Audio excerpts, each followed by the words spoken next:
Alrighty then, should be making a video. Yes, donotgod.com video presentation.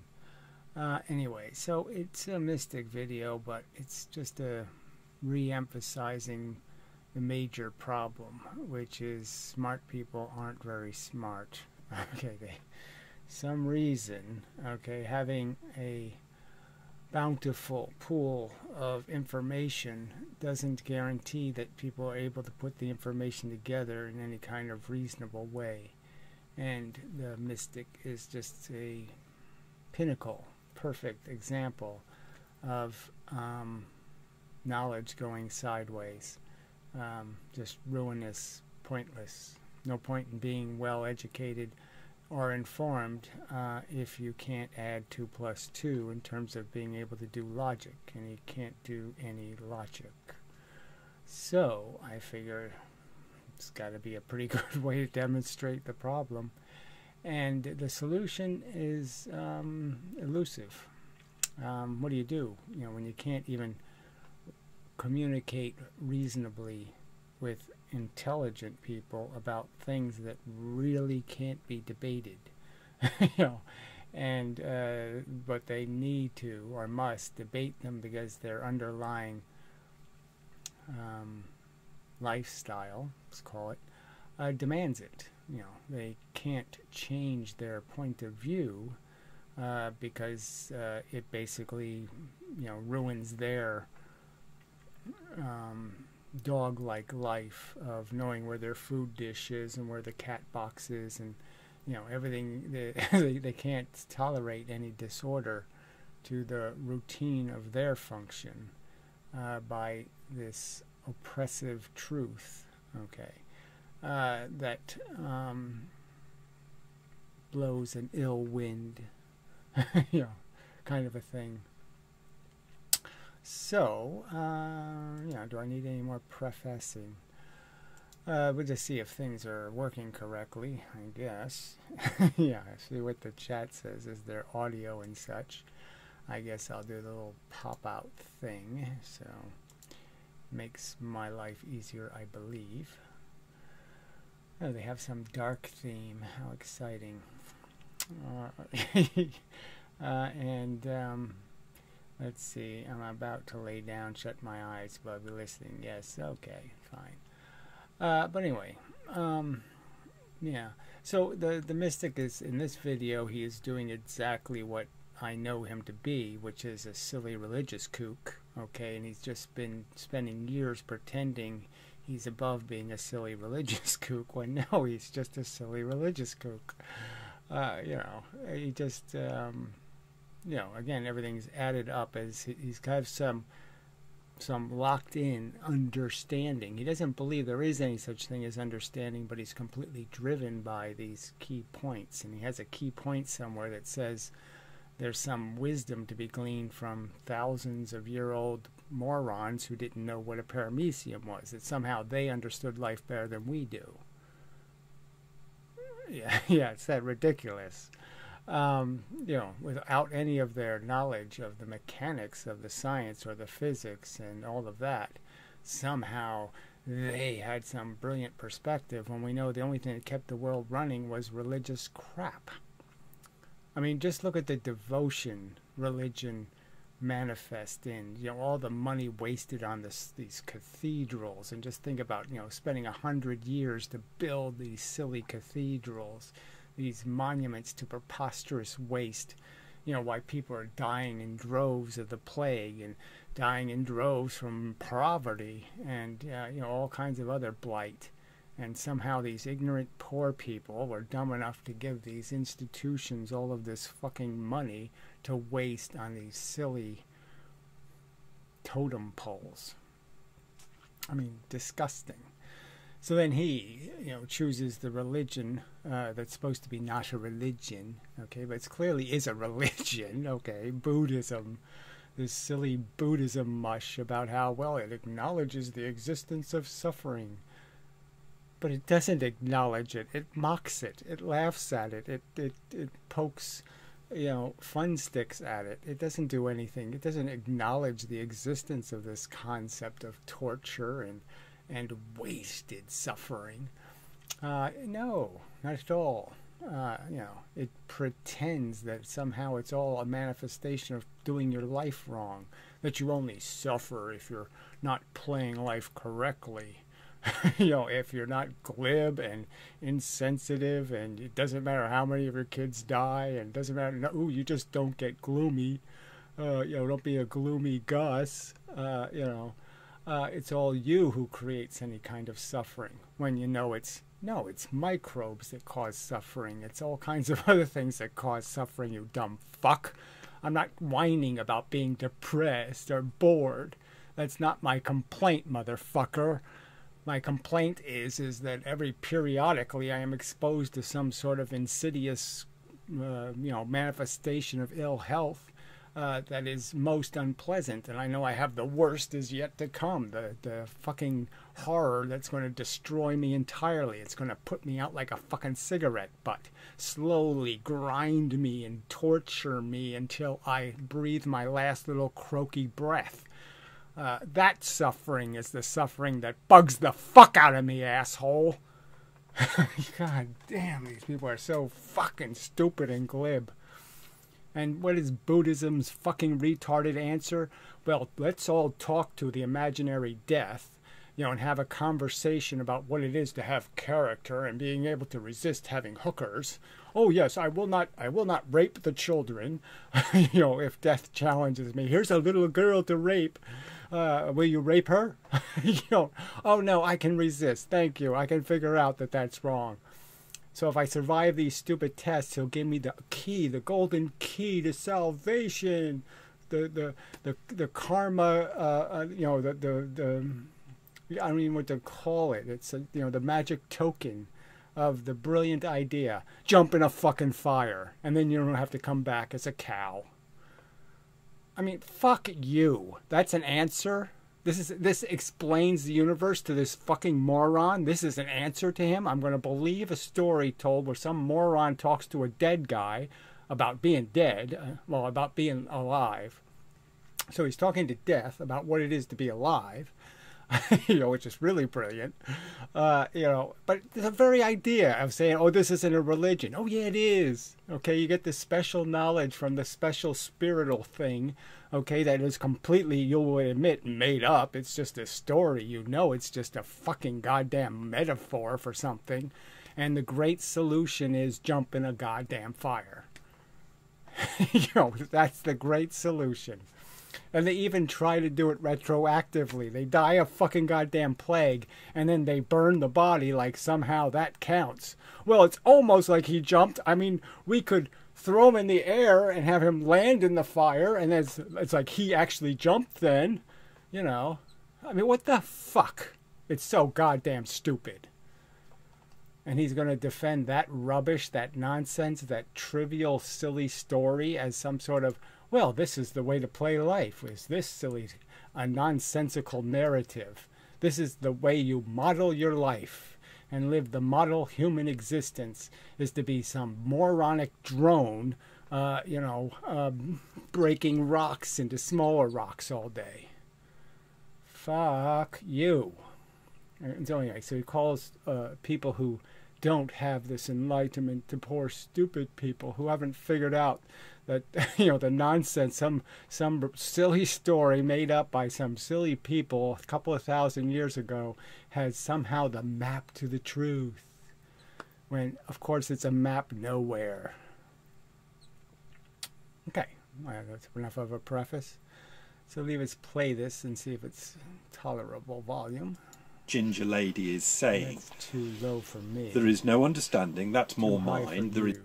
Okay, so I have to figure that out. Too high for you, too low for me. So I gotta go up a little over here, and I gotta go down a little over there. I don't know why this got screwed up somehow. It used to work fine.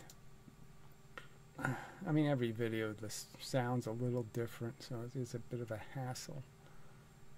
There is no intelligence that is mine. There is just ongoing learning. Ongoing learning, ongoing learning. It's such a pile of tripe. Alright, a little more for me. Might get some echo. tough craps. Alright, I have to move this out of my way. Alright, that might work.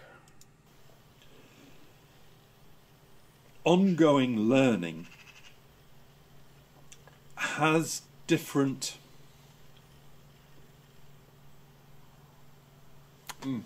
Yes, very good. Yeah, I agree with you entirely. So anyway, he thinks the brain is just doing some ongoing learning thing. So it never draws conclusions. It never draws complete pictures. It's almost as if every day the dog would have to search for its food dish because somehow it doesn't know where it is because it doesn't understand where it is and it has to refigure it out every day. When no, it doesn't.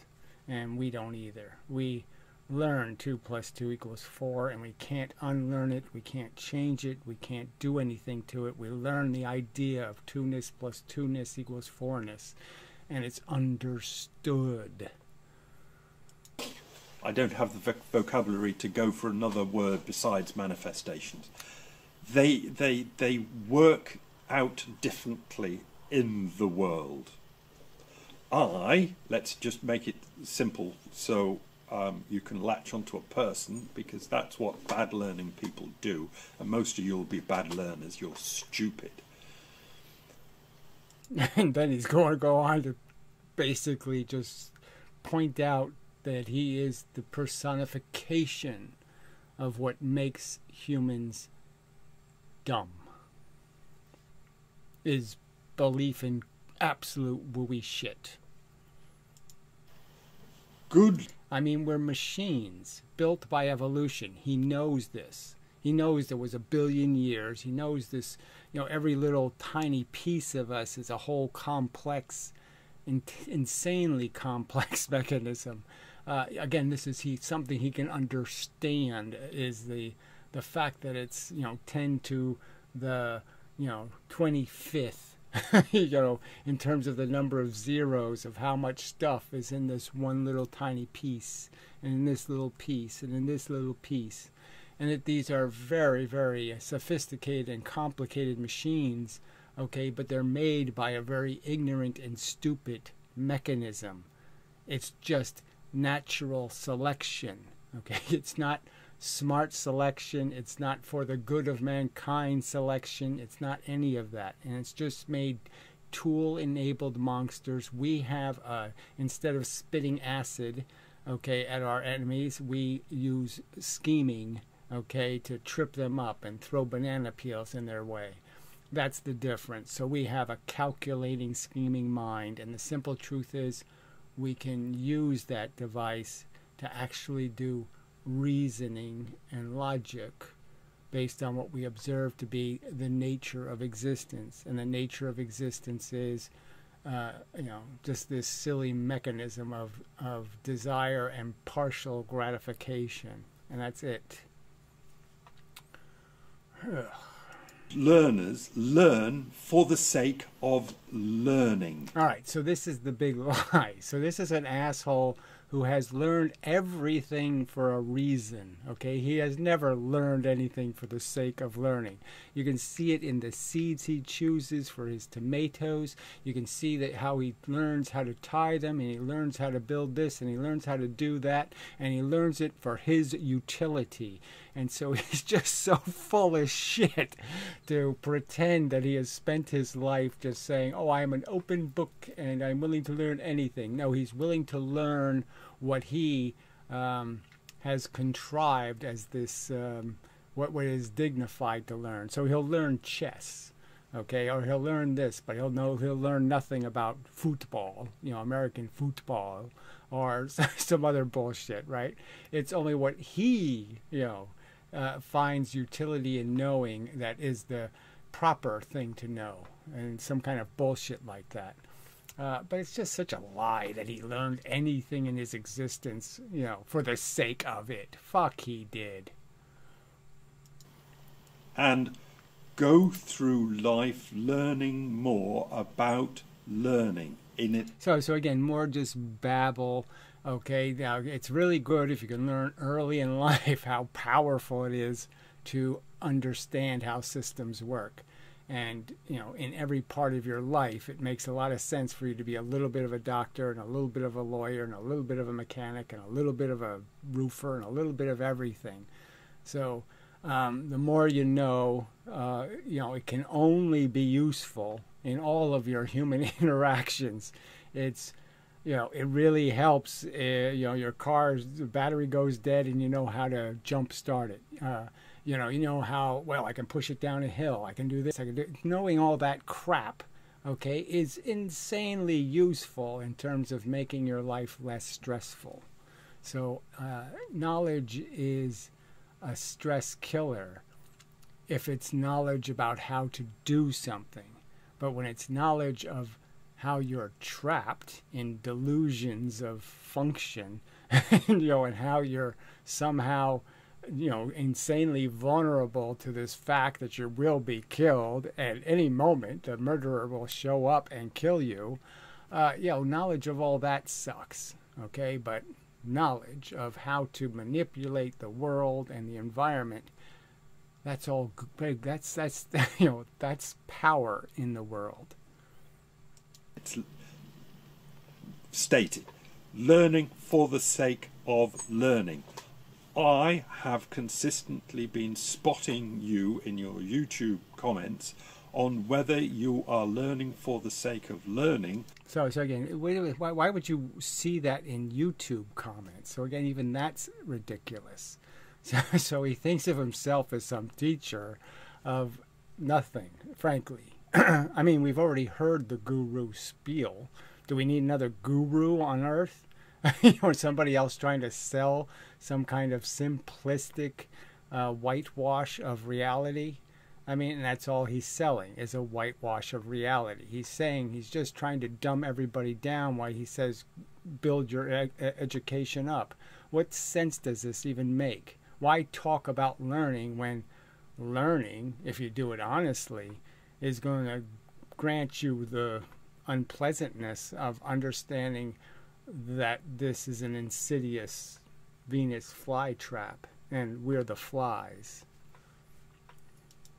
Or are one of these more modern learners who learn for the sake of something else?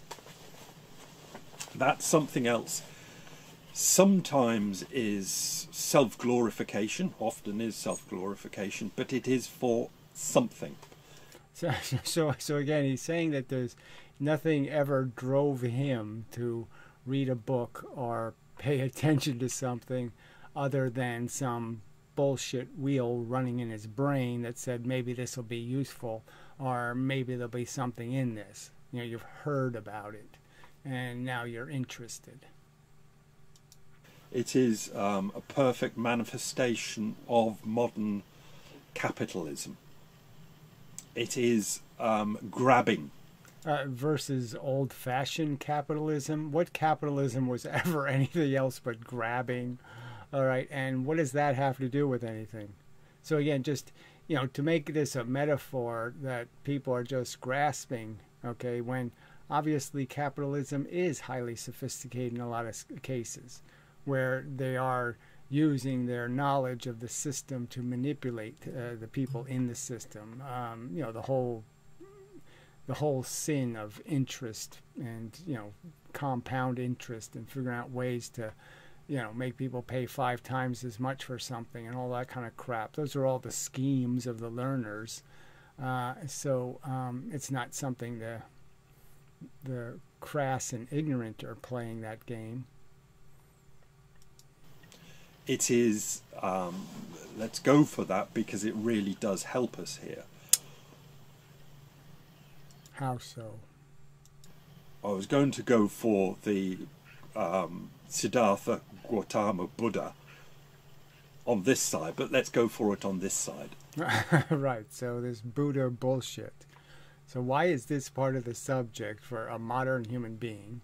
What exactly is the brilliant insight? Because I can't see it, I can't find it, it's completely, it's made out of invisible particles.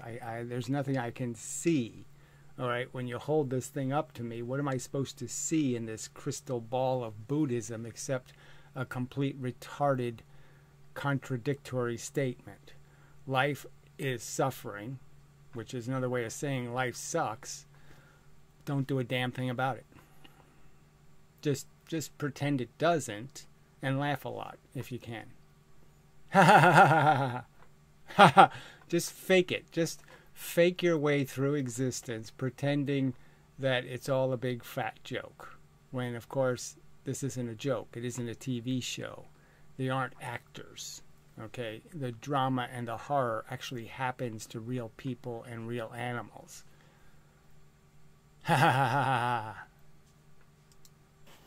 Buddhism says that pain, suffering, is caused by grasping. Right. No, so that's not what it really says, right? I mean, it's clearly saying that what are the poor people grasping when clearly it's the rich people who are grasping. So, I mean, part of the Buddha's transition is, Buddha was born rich, and he essentially, said, screw whatever that nonsense is. So, but yes, again, there was no prescription to solve the problem. There was nothing saying, well, let's just quit having rich people. There was nothing. There's no statement by Buddhism to fix anything. There's just this diagram of horror and then saying nothing except be as glib as you can. I mean, it's ridiculous. You can't be rich, okay, and be sensitive and fair. Fairness doesn't work. You're not going to be rich if you're fair. So what good is the philosophy of recognizing the unfairness in life, the deserve not having much to do with it or anything to do with it? But again, that's not Buddhism, right? Buddhism thinks that somehow the people who are in these depraved circumstances are in those circumstances because God says so. The karma god said they did something wrong in their previous life and now they have to be punished for it. That's the rationalization, the excuse, for all the neglected want. The learning that is being done, which we are now calling bad learning, that you do. So whatever bad learning is, right? There's no diagram of exactly what this bad learning is. So what would the bad learning be? What has your audience learned badly? Is learning for grasping.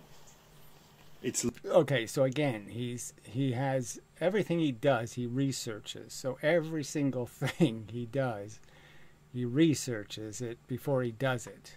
I mean, he even goes to the trouble to figure out how he can make his compost faster.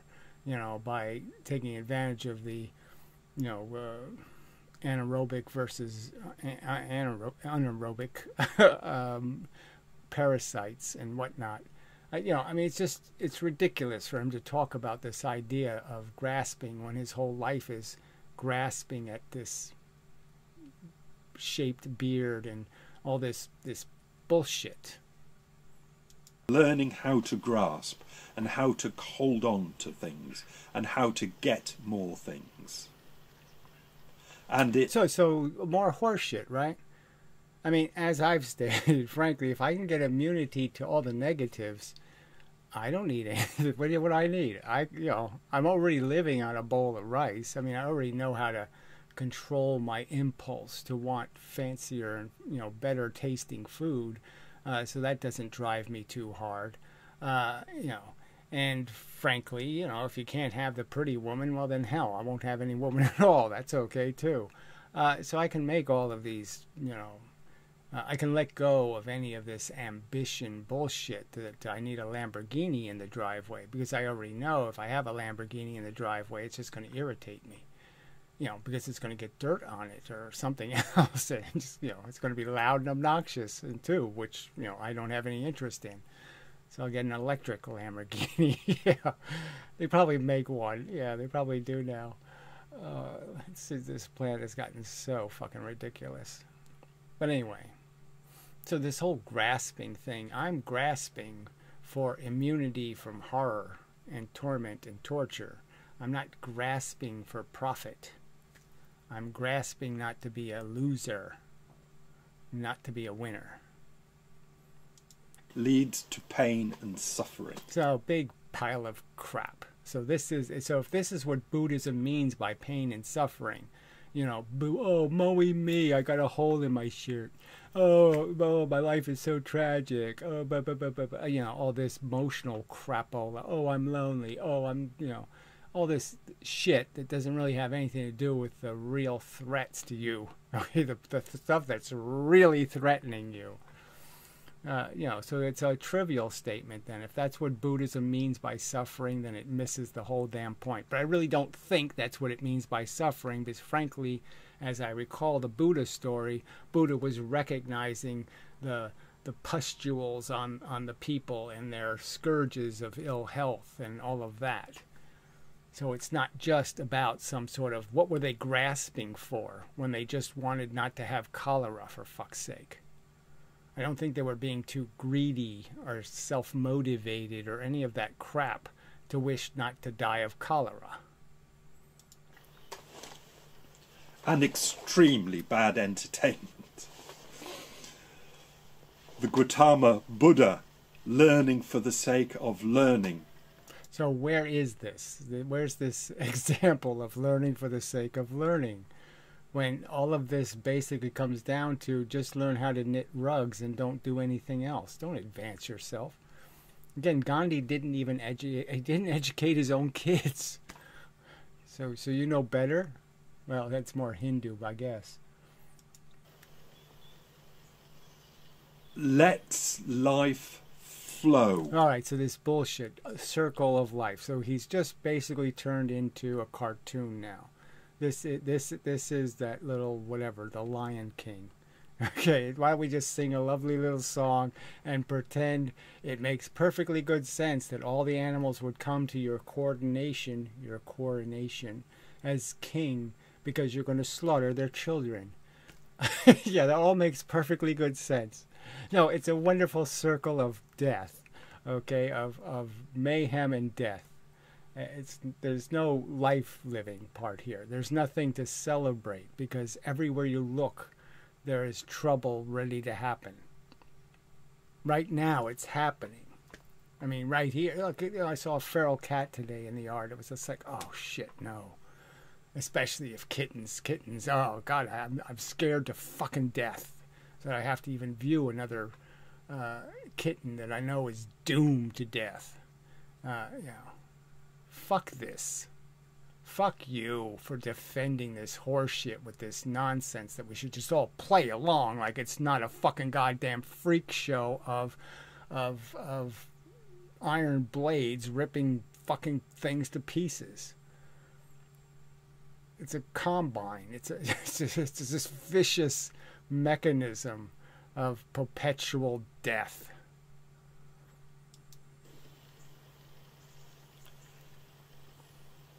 It's not trying to hold on. It's just because the learning for yeah, it's not trying to hold on.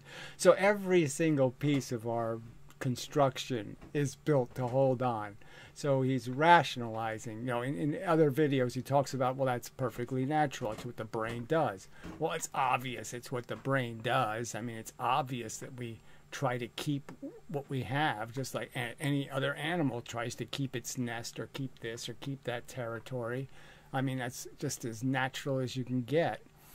And understanding it in context that, well, you're entitled, okay? You're entitled to air to breathe and water to drink. You know, you have an entitlement, all right? Now, whether you are you know, whether you should be able to possess, you know, the state of Hawaii, okay, maybe not, Oprah. The sake of learning isn't to learn to get somewhere, to even have ultimate learning, so that. There is no so that here. It is, if you're so there's just nothing rational about this statement. First, it has nothing to do with Buddhism, frankly, as I understand it. Where was this statement made that you should learn and investigate? You know, that Buddhists were really saying, be a scientist, figure out how things work, learn how to, you know, water ski. You know, where's the statement? This statement doesn't exist anywhere. It's just absolute nonsense. He's making up his own Buddhism, his own little religion. You know, that just revolves around being an obnoxious, arrogant, pontificating jackass who pretends he knows more than everybody else when he knows more about nothing than anybody else. The irrelevant, he's got that down. Stupid, probably. You can't understand it because you're such a bad learner. It's learning for the good, self-good of learning. So again, it still makes no sense. The good of self-learning, the self-interest, the self-anything, when it doesn't have utility. So again, it's just nonsense. No point in me learning, let's say, to tie surgical knots if I'm never going to be doing surgery. But it doesn't work that way. That it is not consciously learning for the sake of acquiring good because of the learning. So, of course, my counter-argument is that that's everything to do with it. The whole point is to maximize function. We live in a world where there is a difference in outcomes. Outcomes can be all kinds of things depending on who shows up for the war, who does this, who does that. So it's all very important that we do stuff, right? So, and obviously it depends on how many people do it. So if you can get more people to show up for your protest, you have a higher likelihood of success in motivating others. And so there's all kinds of rules about how that works. And the fact is that you have this capacity to push on one side of the boat or the other side of the boat. You know, to make the rocking worse or to make the rocking better. And that's really all there is to do with your existence, is to figure out how I can keep the boat from tipping over and how I can make it so fewer people are seasick by shifting my weight, shifting my capacity to move correctly, to find the right choice, the right direction, the right seat to sit in. This is learning to acquire good from the learning. All right, so whatever this is, again, this is just baby talk. Obviously, it's good to learn. We've learned what morphine was, and that was really good. We learned penicillin. We learned lots of things. Some of it we wasted, but I mean, its efficiency is there to be grabbed. Okay, and you know, we've now got all kinds of technology that makes it a factual fact, okay, that frankly we could work less hours. Humans could be have more leisure, but instead of giving the workers more leisure, we've given the rich more ownership. So that was a choice, a bad choice. It is trying to acquire something, to hold something, to get something. Yeah, and there's something to get. I mean, there's just no doubt about it. There's something to get. Immunity from diseases. Well, that's something to get, and we've gotten some of that. You know, we still have threats, all right, but it's there to be gotten, okay? Getting rid of the unpleasantnesses of existence is a good thing to be doing. To make life less painful is a meritorious outcome, and it's not for the sake of it. It's because it has a real impact, a real reduction in misery. And in entertainment, it is just to get a quick hit of enjoyment. So in so many cases, learning isn't enjoyable. Okay, it's work, just a fact. It's tedious and irritating. Fact. Okay. So right there, the conversation's almost over.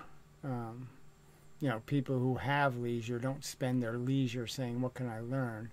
You know, they spend their leisure trying to figure out who can I manipulate. Because that's what AI told me, that modern life has led to the entertainment makers just making dopamine. Well, they're making formula. The fact is, it's over time we have learned. Okay, so The Simpsons did it. It is a fact that Shakespeare did it. So it's a fact that, there's only so many narratives you can tell. Okay, he linked to a woman who wrote a book, right? And her book is starting off just like The Prince and the Pauper. It's like she's rewriting a story that's already been told, and she's just changing some of the details. And, it's just, but that's the truth of it. There's only these so many little underdog stories that you can write. And then you run out of stories without being redundant. I mean, Superman can show up and hold up the bridge and the train goes across. What else what else are you gonna do, right?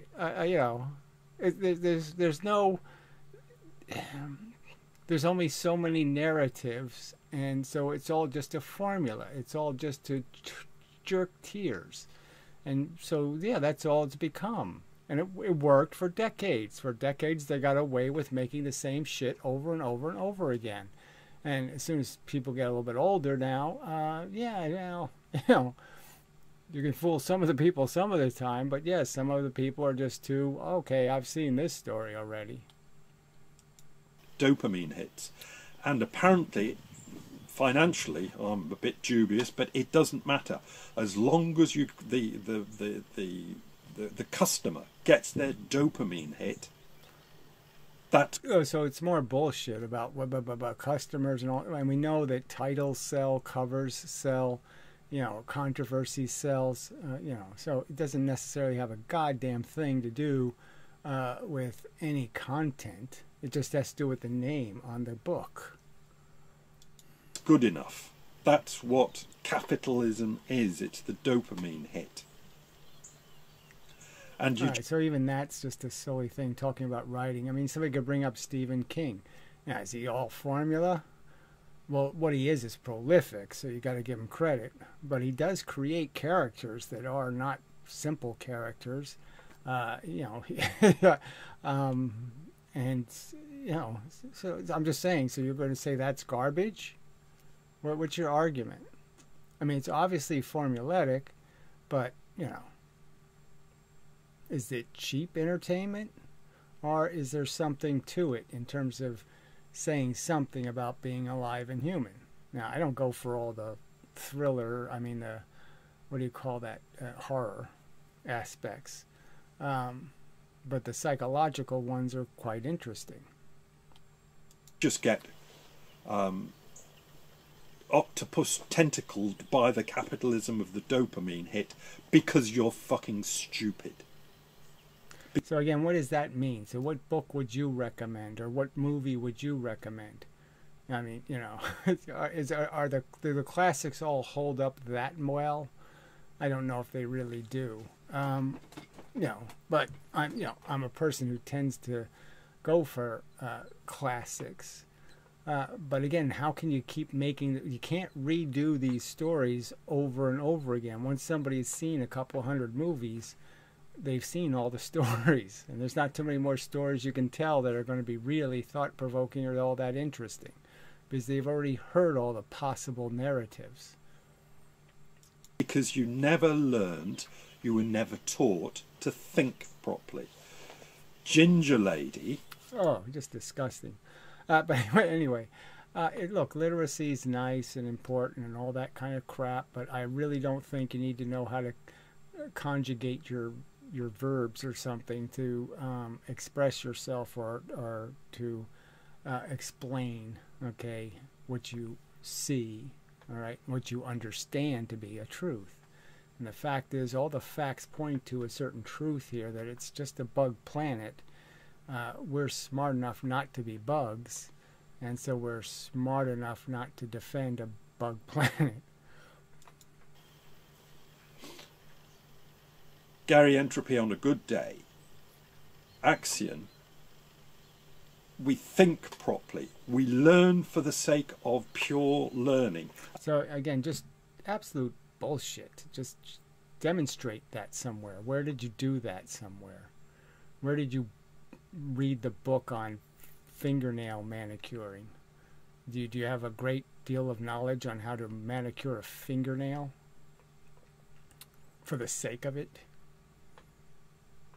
And not even consciously, it's just the way that we've been programmed to live out life.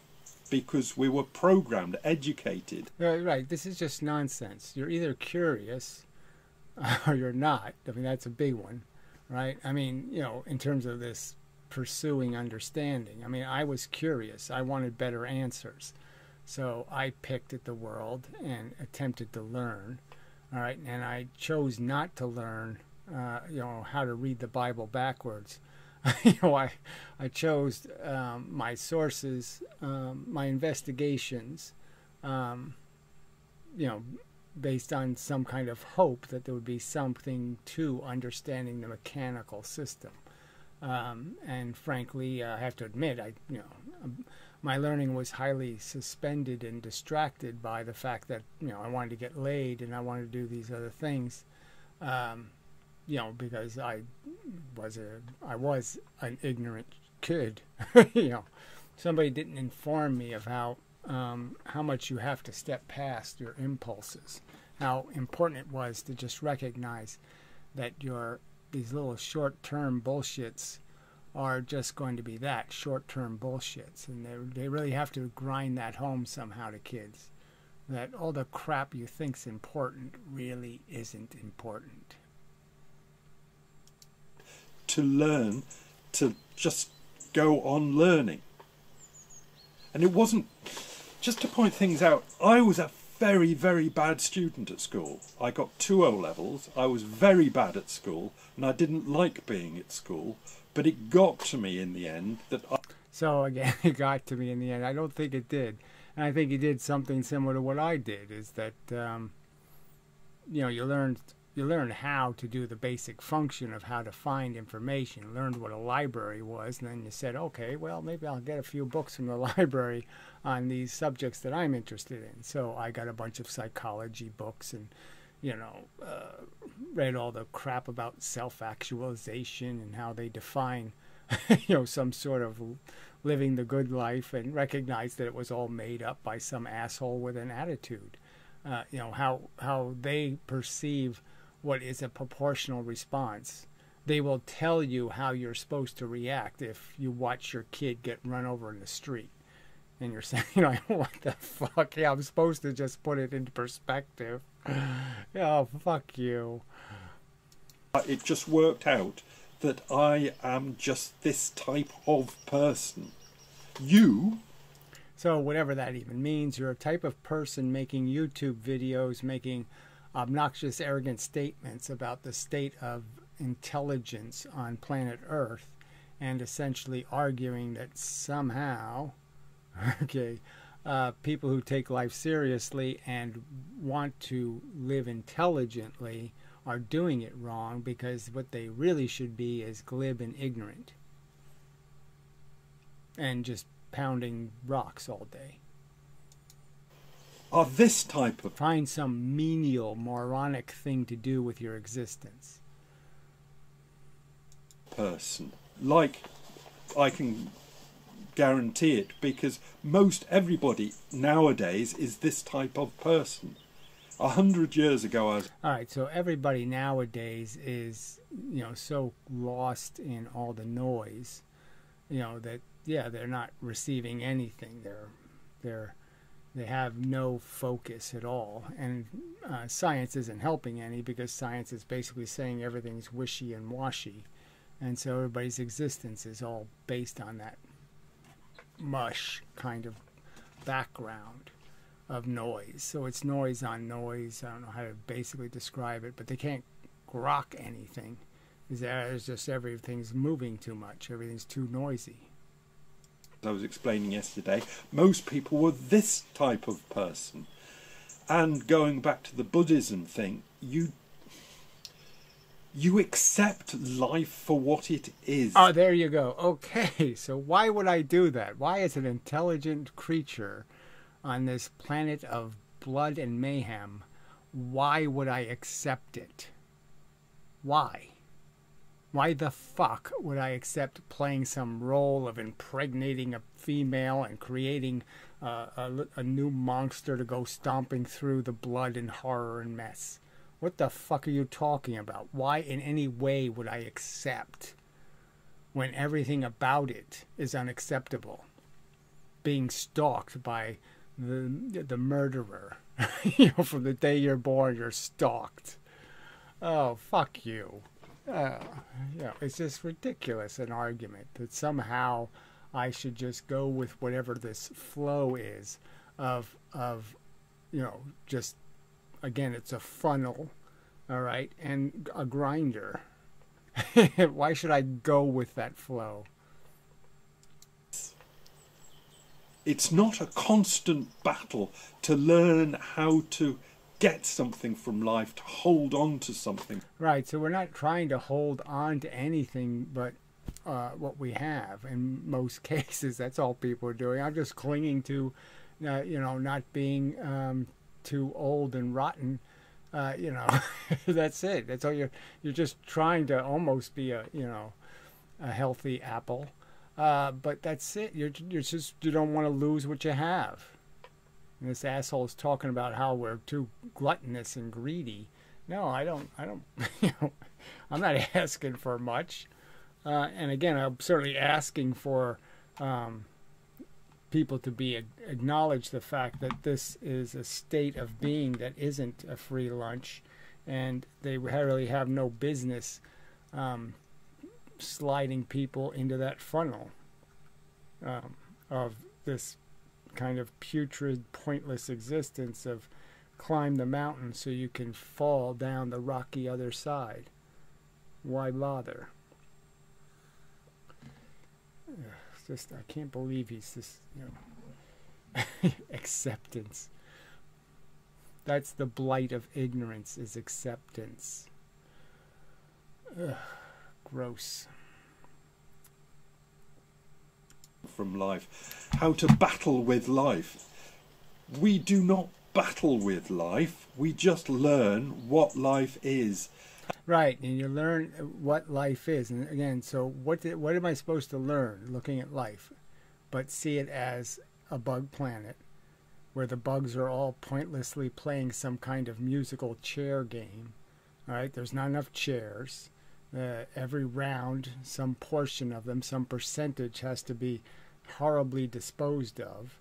And you're just waiting for the time when you're going to be too slow and it's going to be your turn to have no chair and to be shoved into the grinder. And how am I supposed to be thinking anything other? How am I supposed to perceive that as anything other than an insidious, insane game that could only be invented by the most hideous of monsters? What kind of evil would contrive this horrible game to play? And why are you defending it? It's disgusting. You're intelligent and you're defending the stupidest game imaginable. I mean, it's really, can we imagine it much worse? I mean, yeah, you can imagine it's twice as bad. Obviously you could live back in, the 1700s and, being terrorized by, bouts of plague.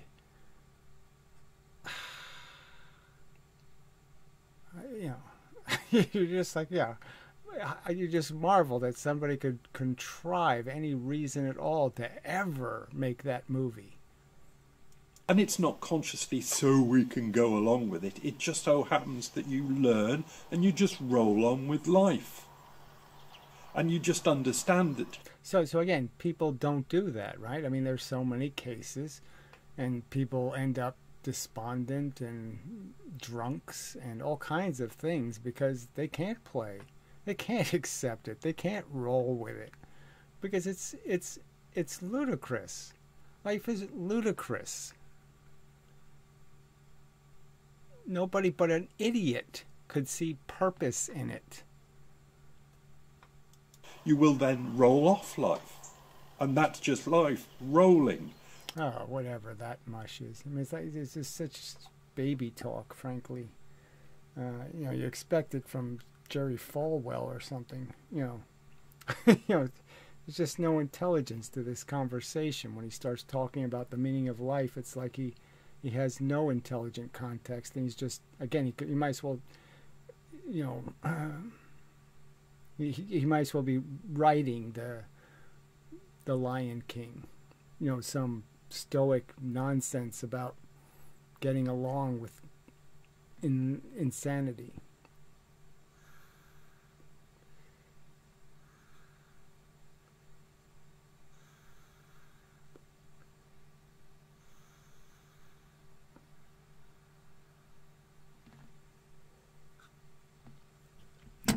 I wonder if the Lion King could have been sold if, when whatever his name is, when the father lion dies, if he breaks 3 legs or something and he slowly dies over 6 months, I wonder then if the movie would be so much fun to watch, if it had some reality in it. We just have rolled into life. This so he's just been rolling, and that's all he does. He just rolls along, and he doesn't pass any judgments, and he's not offended by any smells, and he's not bludgeoned by any noises, and there's no threats to his existence that he thinks he must do anything about. And this in the context where he's completely radically changed his diet because he had to have bypass surgery, and now he's eating a diet that's calculated to keep him alive longer. So he's just so full of shit. Ugh. Bad learning is trying to battle with life, and it leads to pain and suffering. Oh, see, so more bullshit, right? So what's the pain and suffering of you recognizing you got to have a certain vitamins, and you got to do this, and you got to do that, take care of yourself, blah, blah, blah, blah, blah. What's the horror there? Oh, that's right, there's no suffering there. Conquering your diet is not going to cause you any suffering. But you can't go back to your youth and childhood and get yourself to be taught how to properly do life. So any of this bullshit doesn't matter. Of course you can. At any point in your life you can completely realize, oh, I've been living a stupid life. So it doesn't matter. You can do it when you're 12. You can do it when you're 25. You can do it when you're 55. You can do it at any point in your life where you can realize, oh, I was under the misimpression, okay, that I'm supposed to just roll along and be motivated by my internal voice of want and need, and I wasn't ever supposed to think about the fact that there's an outside world that's going to be affected. So every time I take, something else doesn't have, that kind of thing. When of course that's how the real world works, and somebody can appreciate that later in life, or they can appreciate it early in life, as I did. How to be a lifetime learner and just roll with life. So again, I just, the whole concept of just rolling with life makes just no sense, because every part of what you're rolling with is disgusting. Watching your loved ones, get disabled and die, Alzheimer's, all kinds of insidious ends and means, some classmate, with cancer. So all these little things that just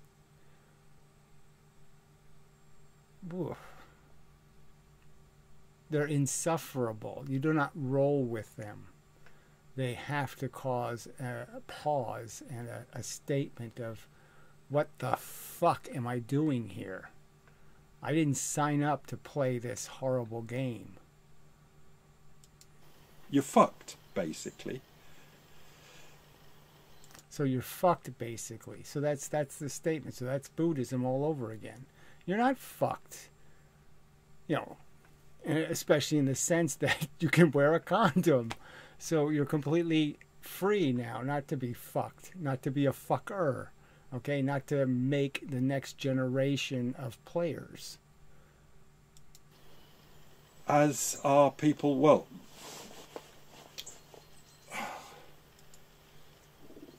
it's why entertainment is how it is. That's the simplest way to talk to you simple fools. You are getting what you deserve. And economically, since the Second World War... It's an amazing. You're getting what you deserve. How? In what respect did I deserve it? And in any other sense that, well, I'm human, okay, and I was produced by humans, and humans have this blood of Cain, or whatever you want to call it, you have this unpayable debt, and I'm just the next generation of thing that's living on this corrupt and evil system of exploitation. We've never paid our bills. You're getting what you deserve. It's pure and utter stupidity. So what is that? What's he saying? What's the point of what he's saying? He's saying we deserve to be killed, and we deserve to be killed horribly. Oh. Yeah, well, I don't think so.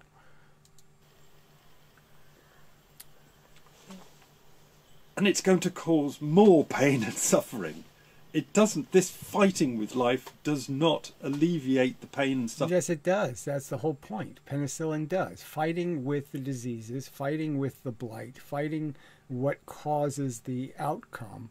And one of the biggest causes of the outcome is obviously this reckless reproduction thing. So that should be the first taboo, is against any kind of reckless reproduction. If you're going to do it at all, have some sort of reasonable plan that you're going to escape genetic defects, and you're going to escape, the blight of something like cholera or something else, because your child isn't going to be exposed to filth and putridity. Putridity. Yeah. So there are things we can do. It's just ridiculous to say you don't have any power. Yeah, we do have a ton of power. We have all the power. And the power is understanding how the system works, and clearly just saying, well, prevention is there's all kinds of prevention keys you can turn all over the goddamn place. Let's just make prevention keys. It exacerbates the pain and suffering. Bullshit. It ends it. The only way to live a life is to roll with life. See, again, just talking more baby talk about how you should just glibly, watch something be horribly abused and taken, and roll with it. When no, the rational reaction should be terror and fear.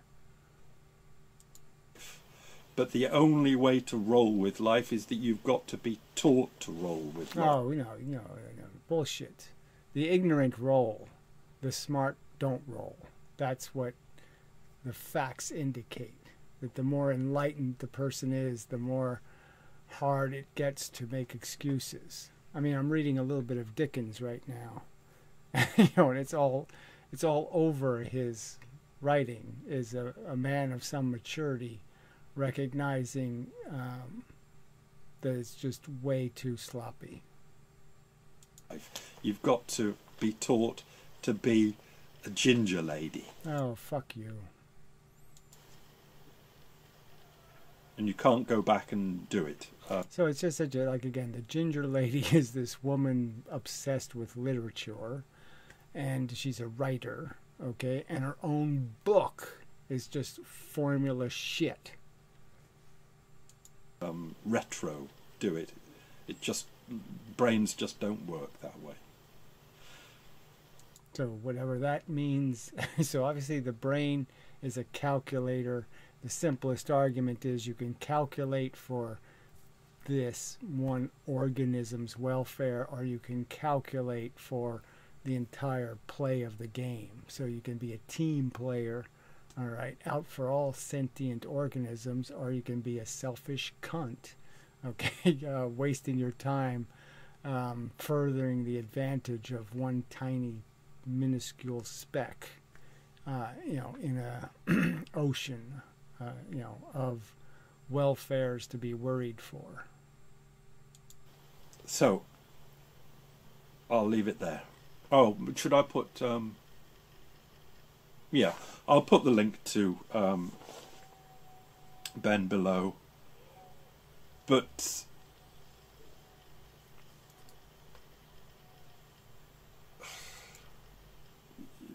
don't watch it because you're too stupid. You won't understand it. It's not important to understand the stocks and flows of what is and what isn't in life. But if you can take anything from this video, it's that Sorry. when people go on about, let's see, I'm coming out of economics. When people talk about liquidity, This is so again, he's blending this into some sort of economics theory. So I guess this Ben guy has a title, Do LLMs Really Reason? So I don't know what an LLM is. they don't know what they're talking about. Oh, large language models. Of course they don't reason. It's just retarded to say they reason, that they do logic. They don't have any defined statements of fact. And that's what reasoning is taking facts. Water is wet. My brain said fat is ugly, and that's not really fair. So I'm just saying, okay, let's not do that one. Beards are stupid, or something like that. You have a bunch of statements. That's reasoning. It's combining statements, two-ness and three-ness and five-ness. Well, we can do wetness, fatness, goodness, badness. We can understand them and then combine them and find a product. When people talk about intelligence, they don't know what they're talking about. So says him. All right, says mystic. So he doesn't really know what he's talking about. He reads these silly books by professors and thinks he knows something about reality, when we know you got to read all that crap with huge giant grains of sodium. When people talk about understanding, they don't know what they're talking about. So yes, they do. Understanding is merely nailing the premises, the axioms, getting the correct axioms that now you can build on. It's the logs of the Lincoln log. It's the little round things in the Tinker toy. These are the parts that make building possible. You build out of axioms, period. These things do not exist. Yes, they do exist, and there's a formula to make cement. There's, it's all formula. It's all reducible, okay, to the essence of the subject. The essence of understanding reality is to understand spiritual things, and godly things are bad theories. They lack logical continuity because they don't explain creation at all. They don't answer the ultimate question, and they present the problem of why would a smart thing make a shitty world. They exist as words that people point to, but they are manifestations of other moving forces that are ever moving. There's how again, more moving forces, and the moving forces are moving us. No, there's just memes, there's thoughts, they're projected into the atmosphere, statements. Somebody can say the word capitalism and somebody can react to it with some sort of knee-jerk reaction, and then they can know something about it and say, okay, well, it would be okay if it wasn't inherited. Okay, so your invisible hand idea might work, but the invisible hand is crushed and broken if you allow the legacy idea, because that's not earned. So you could say if capitalism was earning, that's positive. But as soon as it is just graft and taking, well, that's very negative. Unearned is not meritorious. So, I mean, you could make arguments. But this simple sort of teaching teaches people that things are things. So whatever that means, things are things. Yeah. Well, we agree on something. And this gives people urges Things are thingy. to keep these things as they are or to change these things. It gives people urges to try and dick about with life. So dick about. So that's his attitude. It's all just dicking about. So the fact is, you know, if you go back 300 or 400 years, you're talking about a lifespan that's only going to be 40. Okay. You know, and mostly because of all of the really hard, undeserved death of, you know, trivial, silly disease spreading, you know, the stuff that really doesn't have anything to do with deserve having something to do with it. Okay. Just people wiped out for no good reason whatsoever. You know, and life is hard, you know, very difficult. There's no conveniences, no hot water. You can't even take a bath, you know, that kind of stuff. Why defend all of that grisly horror as satisfactory? And that's a very, very cruel thing to teach people, to try and dick about with things that really don't exist. Life is just an ongoing process. Oh, it just, what is that? It just, obviously, it's not just anything like that. It's this thing full of torture and bliss. That's something to say about it. It's not nothing, it's something. And it's clearly we can decide, you know, we can choose, you know, but frankly, it'll just be a decision to vote for bliss rather than torture. And how people were taught in the old days was to roll with the ongoing process of life. Oh, again, they weren't rolling for that. They're grasping for fucking heaven, and they're running from hell. So again, another lie narrative that people were doing something because somebody wasn't dangling carrots and cracking whips, you know, for the just for the roll of it. No, nobody was doing it just for the roll of it. So more bullshit. Nobody rolls with anything. And that worked well. Oh, fuck you in the ass till dead. You really can't get raped bad enough.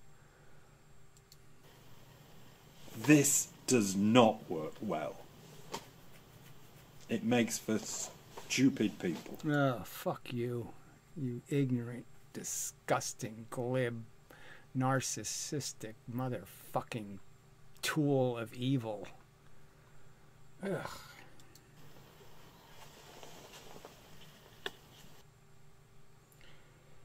God, I wish somebody would throw him in a fire. Yeah. Give him what he wants. Liberty Mutual customized my car insurance, so I only pay for what I need. Liberty Mutual, too. But compared to the other YouTube commercials, it is pretty funny. I mean, the commercials on YouTube are just... They actually had the free energy machine on a YouTube commercial. Free energy. Yeah, you know, it's a little motor with some stupid little things on it. It's supposed to just run, you know, for free.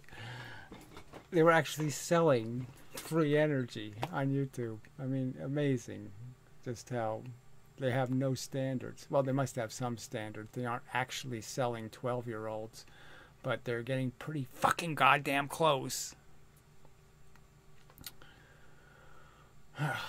Just the horror. Alright, let's put the crappy chat in here so I'll deal with some of you morons. Shit. It's just so bad. Alright. Blah blah, chin chan kapaka sexy. Stoicism is nonsense. Okay, well, that's simple enough. Life is unacceptable by any rational standard, obviously. By irrational standards, it's acceptable, but by rational standards, it's way out of line. Mass murder of children. Yes, that should be way out of line. Let's see. I drank enough water because I will get a kidney stone if I don't. well, you probably should put an acid in the water. So you probably should drink a little vinegar in your water, and you'll be even more kidney stone immune. But then, like me, you might end up with an ulcer. Yeah, who knows? Hi from Moscow. Okay. Probably getting cold there, too. Can you imagine how much your life you wasted complaining about suffering? No, I don't imagine that ever being a waste. Because in no way did any of those complaints make me less sensitive or less capable of devoting myself, my time, to helping others out of theirs. So, being mindful of it makes you more productive. Just a fact. You put out drinking water for the cats. Yeah, you won't feed them, but you'll do something, to ease their pain. Let's see, life is so grotesque and unfair. I will never find this puke acceptable. Yes, exactly. They're just saying they're putting it on your plate and saying roll with it. Yeah, it's like, oh, eating barf? No, thank you. You do it. Forever to yourself. Okay, sentient life is the worst thing that happened in the entire cosmos. Well, we don't know that for sure, but it seems unlikely that anything else complex in this sense, that nature can't really make a calculator, okay, that's going to be able to calculate any kind of reason, okay, for existence, because there isn't any. So it can never find purpose or function because there isn't any. Plenty of people waste their time chasing good feelings for themselves, but not waste their time trying to solve problems is the bigger than themselves. Well, the fact is the future's bigger than the present, duh. And obviously the community of sentient life is bigger than me. And I'll have to concede those points. That my brain isn't the only one in trouble. There's lots of other brains in trouble. And how do they get in trouble? Because dumb, ignorant motherfuckers decide to have a kid that they have no clue how to make or construct or make immune or protect or do any of that crap for. And so they just doomed it to be murdered. Being in a state of non-existence for eternity, and all of a sudden I am in this cesspool. Hunger, thirst, tiredness, wars, cancer, and other sickness, accidents. Yes, it is. It's just trauma waiting to happen. You're on the list. You're waiting for your number to be drawn. Okay, and you will be executed in a dismal and horrible manner by some roll of some silly dice. Good, you're back live again. We'll try to catch stupid from the crowd. Okay, smart ones never say enough, right? Yeah, well, it's just, I don't know what to say. I don't know how much I would comment on a chat either if, I'm agreeing. What's the... I agree. Very good. Thank you. That's about all you can say, right? I mean, you can't really make arguments over and over again, except to just point out that is there really if somebody has a rational narrative? We know that Buddhism isn't a rational narrative, right? I mean, talking to death is nonsense. Being enlightened by death or told what the truth is by death, well, we know that's not a real source. That didn't happen. So it's something that some asshole made up in their head as a story. So some asshole decided to create Buddha and create death talking to Buddha, okay, and writing this whole silly narrative, and then came up with this karma nonsense, and that somehow if you want to be liberated from whatever this karma crap is of trying to become a sacred cow or whatever, and rather not, that you can escape by jumping in a fire. I mean, it's just ridiculous. There's nothing for me to say, right? I mean, this isn't a viable argument about what life is and how to solve it.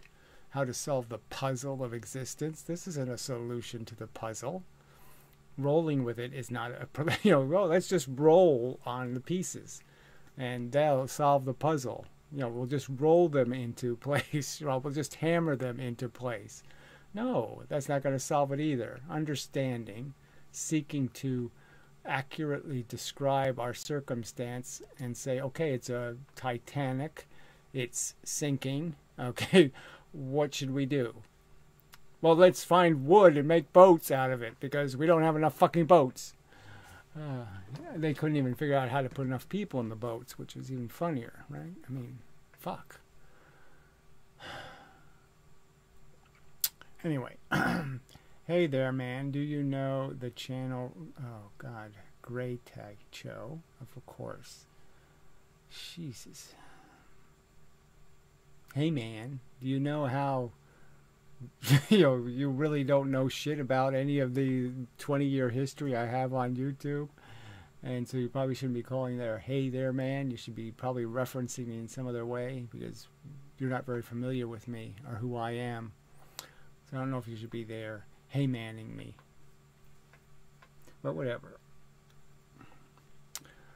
Yeah, they're very good videos because they just get to the point that it's, especially unintelligent design, lots of just points where it can be recognized that this is not acceptable, that nothing decent should be rolling, nothing decent should jump on the steamroller and put it in forward and say, let's roll.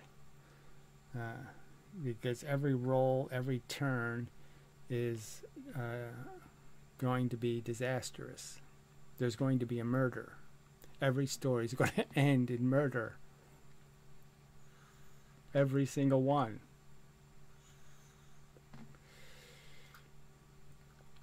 As I understand it, that's what really changed Dickens. He didn't write much in his older age and blah, blah, blah. Because he was in a train wreck. And it just, he couldn't get over it. It was that bad.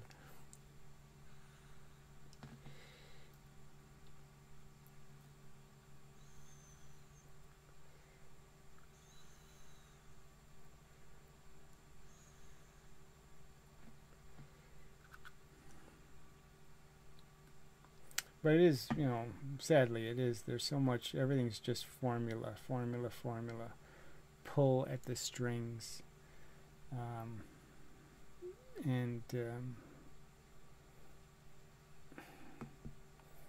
I mean, I suppose the good news is that people have strings to be pulled, so at least they do get it when you illustrate it.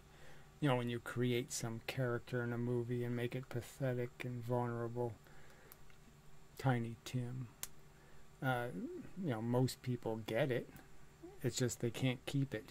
They get it and then they get over it.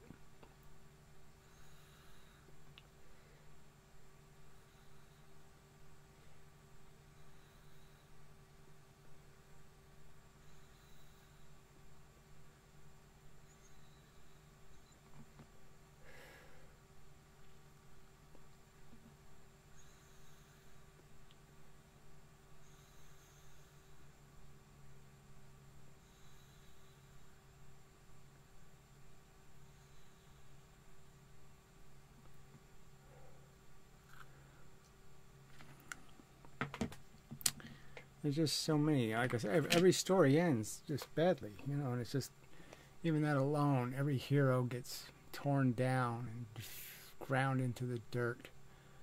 There's just nothing you can call a happy ending.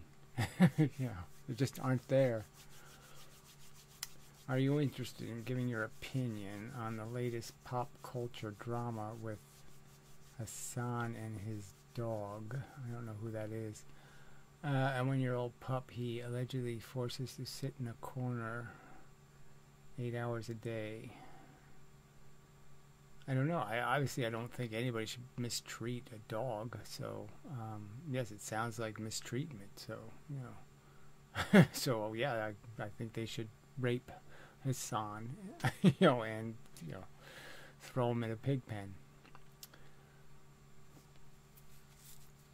Yeah, I can't make any counter arguments. I will say that I will try producing more artwork. I like the musical chairs idea. Yeah, well, it is the game we're playing. And we all lose. Yeah. The tune tolls for thee. You know, ask not who the bell tolls for.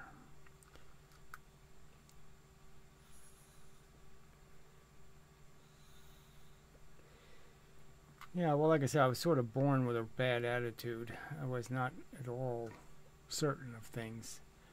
But, you know, some of my first conscious moments are...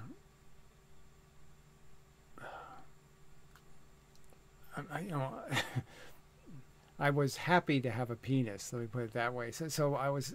You know, it's like, you know, there was this arousal, feeling good thing happening, okay, but there was, and then everything else seemed rather shitty by comparison, I guess I could argue. So maybe that's what gave me a bad attitude, was, you know, how could one part of life feel so good and then all these other parts just feel like burden and a pain in the ass? I didn't even like wearing clothes. I mean, it was just like everything was binding and everything was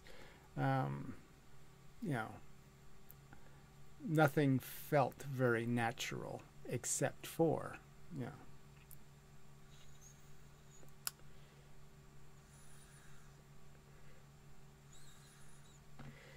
But yeah, it didn't come home to me until in these little bits, you know, seeing a three-legged dog or seeing a man without a leg, and then, you know, I've sort of said these things, you know, and just you get little tastes of it, and then you imagine something. I mean, when Edward Kennedy drove off Chappaquiddick Bridge, I think I was like 6 years old, 5 or 6, and I remember hearing it on the radio, and you know, my father said something like, "Well, he's an asshole," but it was just imagining, you know, being in this car and being underwater and drowning.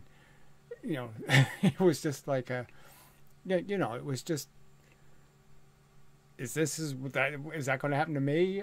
What's, you know, it just seemed like, who wants to play this game of, you know, what kind of disaster is going to happen to me? And then, you know, these are like the most famous people in the world, the people who should be protected from such crap. They shouldn't be drowning in dirty rivers.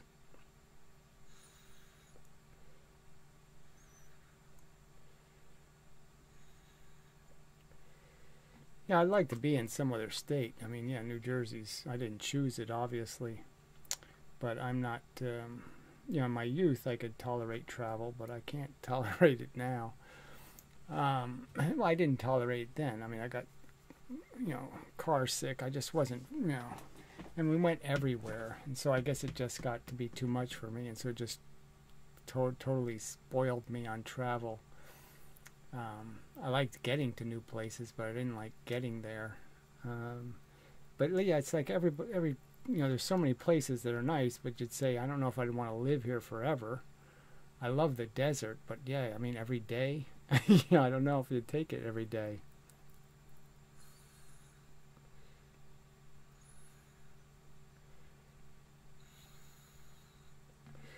Yeah, the dealing with death was one of the tricky ones.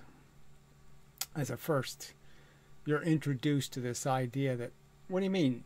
You know, my parents said something like, you know, well, we're going to die and everybody dies. And what do you mean everybody? You know, what? I'm going to die? You know, it just, well, where did I sign this? I didn't sign up for that. You know, and so, yeah, it did startle me that somehow this is the game you've chosen to play, parents? We're playing this game? You know, and then, I know another good one for me was crawdads, right? So I lived in Louisiana, and they'd get a big bag of these little crawfish, you know, these little lobsters, and I found lobsters really fascinating as an organism. And you know, they're going to boil them all to death, you know, and I just like, what are you talking about? These are all perfectly good at. What do you mean? Aren't you going to rescue them? I mean, you know, I thought it was supposed to be something like a rescue mission.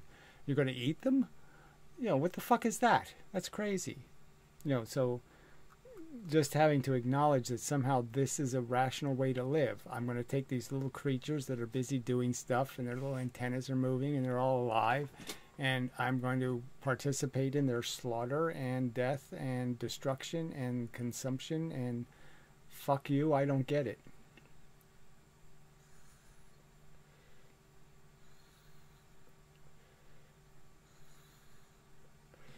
So I don't even know what you mean, projecting our psychology onto others. What does that even mean? You know, some meta studies show people high in extroversion and low in whatever that is, neuro something or other, are less depressed than people high. Well, see, there's all kinds of studies that are just full of shit. So I don't know what to tell you. If you really can't, you know, it's always something else, right? Like they can make a study about cigarette smokers or coffee drinkers, and you know that those are people that are more likely to also be alcoholics. You know, so they're more likely to be a lot of other things that aren't too fucking good. They're more likely to be fast drivers. They're more likely to be lots of things. You can't take every study too seriously.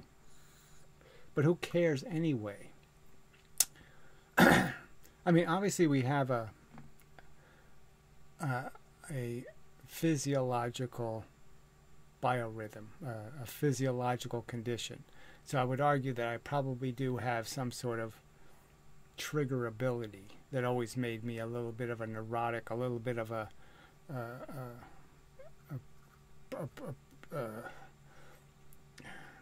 little, you know, I'm just a little too much of it, you know, a little, yeah. So that, yeah, probably just makes it easier for me to fall into.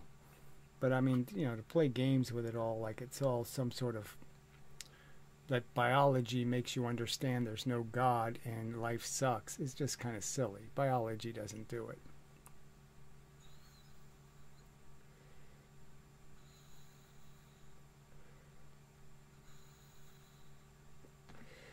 Yeah, well, psychologists aren't worth much, and frankly, you know, psychiatrists aren't worth anything at all.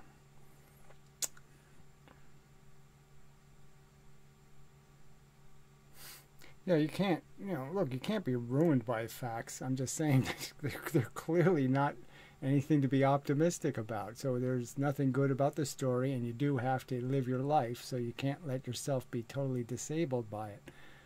But it's just retarded to say, oh, I have to believe it's good. No, you don't have to do that. I mean, yeah, so you push the glib button a little bit, but you don't push it enough to philosophically disable your logic and your reasoning. I mean, you can't, you know, just because you don't like fighting the war, you don't put on the Nazi uniform.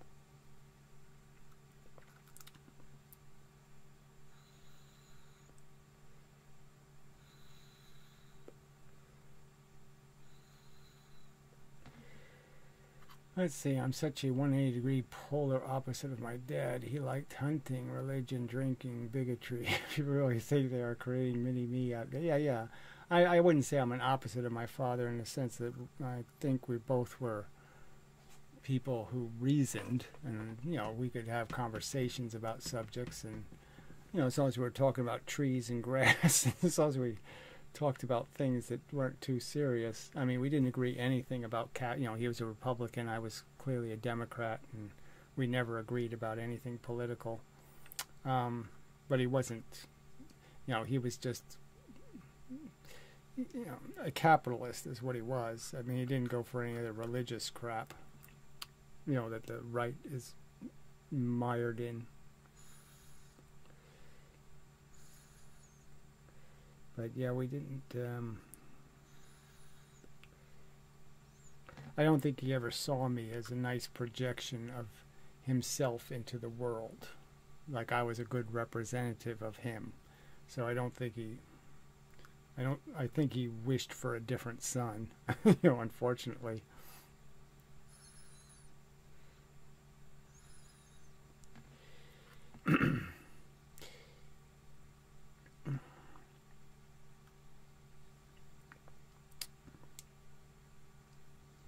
I mean, obviously I came, you know, I was a bit broken. And I was, you know, well, it really was an unfair comparison in a lot of ways. I mean,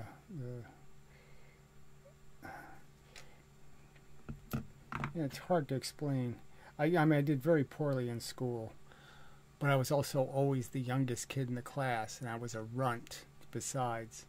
So, I mean, I had all kinds of reasons to be insecure and, you know, incapable of being comfortable. So it just wasn't the same life he lived. I mean, I read his, you know, he kept a journal for a few years when he was younger, and you know, he woke up every day like it was, oh, another new day, and I'm going to go out and do another day of stuff. And, you know, you know, I never woke up that way. You know, I never looked forward to going to school or forward to any, it was all like just being in prison and you had to go to, you know, it was all obligations, you know, nothing to be optimistic about. Every day was like, I'd rather not wake up tomorrow.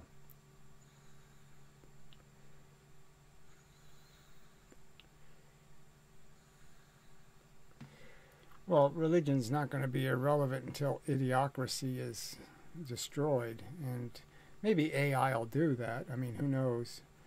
I mean, idiots have to stop making idiots. Poor people have to stop making poor people. You know, our society has to stop it.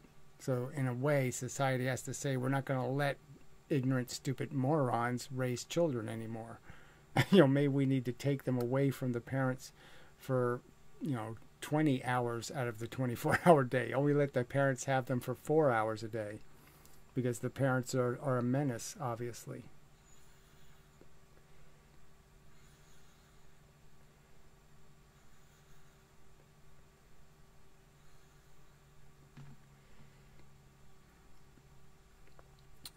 I mean, it just seems very unfortunate that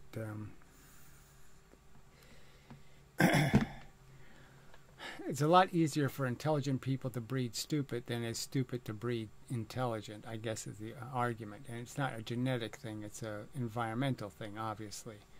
Intelligent people can fail to nurture their children enough and keep them interested, so they can fail to give their kids hunger for being civilized.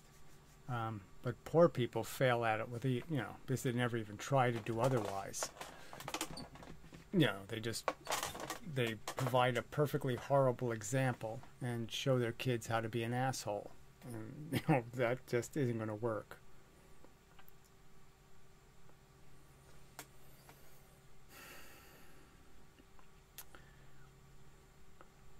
I feel like for males, fathers have a huge intrinsic key to our hearts, and we like that representation or projection of ourselves in the father figure literally. Feels superficial putting it that way. Well, I don't know. Like I said, I never wanted to be a father, so I had absolutely no interest in having the responsibility of a child, because I already knew what I was. As a child, I said I wouldn't want to have me, you know, because I knew I was in big trouble. You know, and so why the fuck would I want to try to solve some kid's problem when I couldn't even solve my own? I mean, it was that kind of simple, right? I mean, it's so obvious. I can't solve my problems. How the fuck am I going to solve my kids' problems?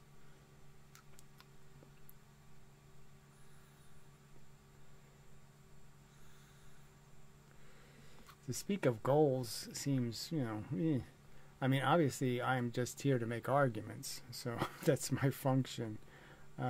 So the goal is that I would make persuasive arguments and win them all, and, you know, that's it. It's solving a puzzle, right? So, I mean, the physics arguments to me are rock solid. The puzzle pieces all fell into place. I've showed you how to do the Rubik's Cube, so to speak. I have solved it. And there's no reason for us to worry about it anymore because I solved it. And the argument is, well, what's the story of existence for human beings? Well, we're robots, we're bugs, we're, you know, possessed by a nuisance psychology, but our brains do work. They do reason and logic very well. So just allow your brain to realistically look at the world and appraise the circumstance, and you'll recognize that it's a bloodbath and it's nothing to defend. Quit making this mess.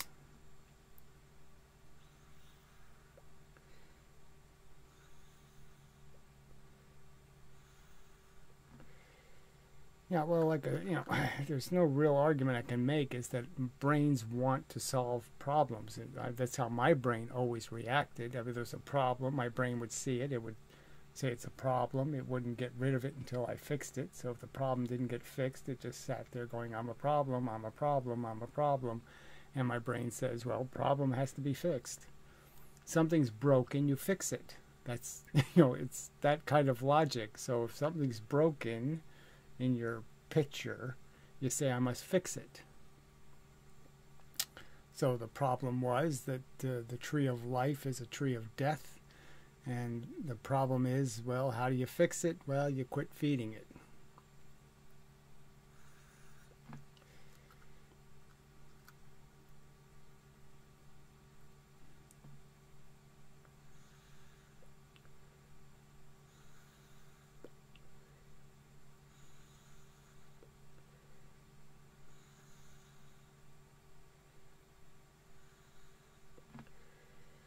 Appreciate the kind words now and then.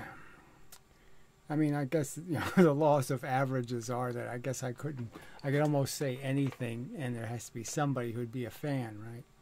But I don't want to diminish what you're, that it's nice to hear now and then that people get it. But obviously, I'm failing in my purpose to be persuasive. So I find myself doing it just fine, but obviously it's not just fine by real standards, or the world standards. And I should be able to figure out how to play the world, and I'm not figuring that out. I suppose the argument is I don't want to play it that way, because the only way to win in the world is to be a bullshitter and a liar. I mean, you can't get elected, if you're not a bullshitter and a liar. And that's the sad truth. You can't win arguments if you make them honestly.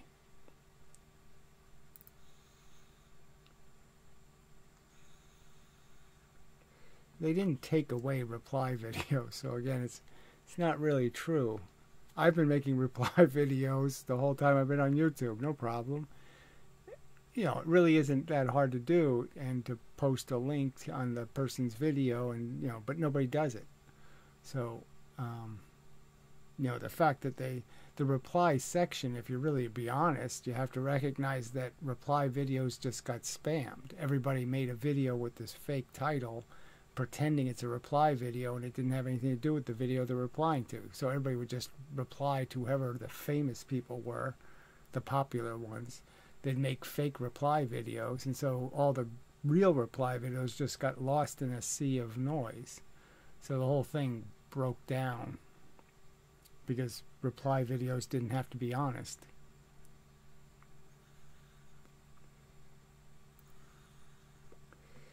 You've had multiple chances to do debates with other people.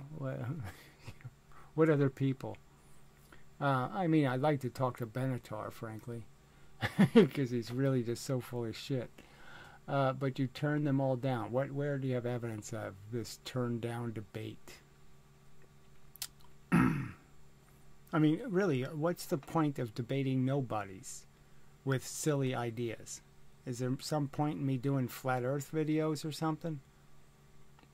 I mean, what's your point? I mean, who have I turned down a debate with that would have expanded my audience by one viewer?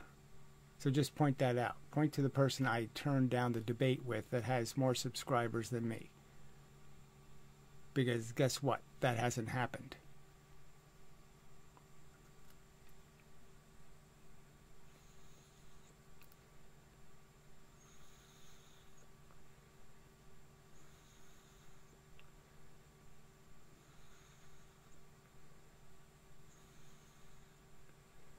I did debate vegan gains. So what the fuck? I think twice, actually. Ask yourself, Who's ask yourself? Why should I think ask yourself as a somebody? Perspective philosophy. Who the fuck is that? I have debated Superhuman Dance. I mean, not since he turned into a complete fucking lying tool.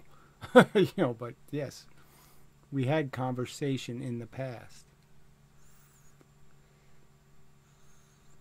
But what is the idea anyway? What are you saying? I can make 5-hour video responses.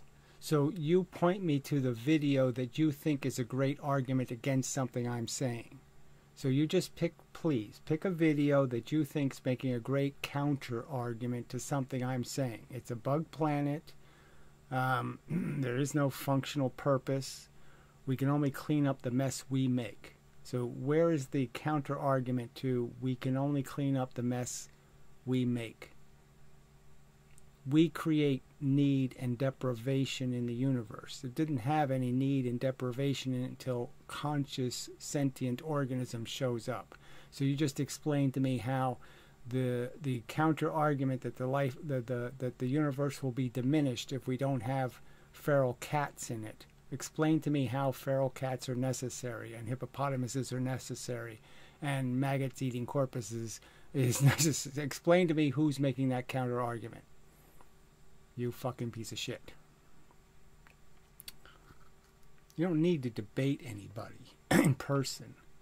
All you need to do is make arguments. So you lead me to the counter argument for something I actually say. Not things I don't say, for things I actually say.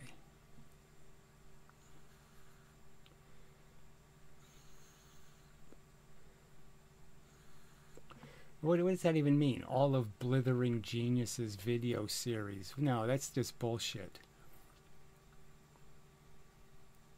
So what's the claim? Where does he make a claim that is on the fucking subject? Does he actually make any videos that are actually on the subject of ephilism?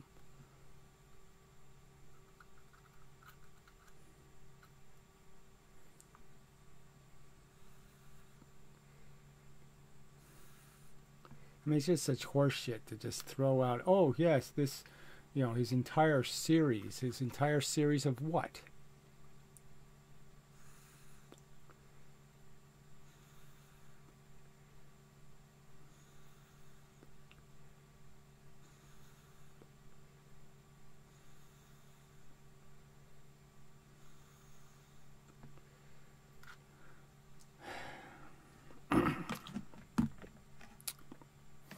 Yeah, I mean, well, the argument is that, you know, over time, the argument is clearer and clearer to me and simpler, you know. So, I mean, you could watch one of my newer videos and I think get more out of it than my videos in the past where I'm still juggling the ideas more and I'm still haven't quite figured out the language and verbiage and, you know, how to contextually expose the tree of death, you know, to make it understandable as meat grinder or, you know, kid on a tightrope or, you know, all of these analogies that, in my opinion, make it so clear what, you know, this insidious nonsense of why would anybody inject any sentient organism into this murderous game? Why would you make some feeling creature play musical chairs to the death? Why would you do that to them?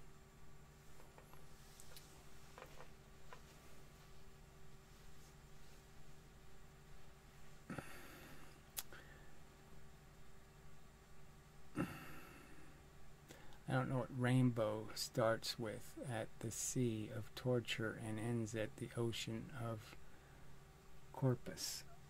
Yeah, I don't know. It's a little too poetic for me. Based Camp has several videos on ain't told. You're just talking shit, okay? Send me an email with the link to some video that has a rational argument in it.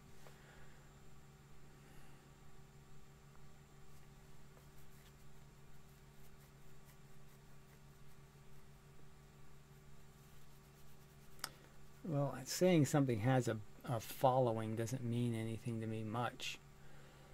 How much of a following? And a following of what? Cookie eaters? Is there much point in talking to people who can't articulate a response besides chomp, chomp, chomp, chomp, chomp? Dust the crumbs off of me. What's the point?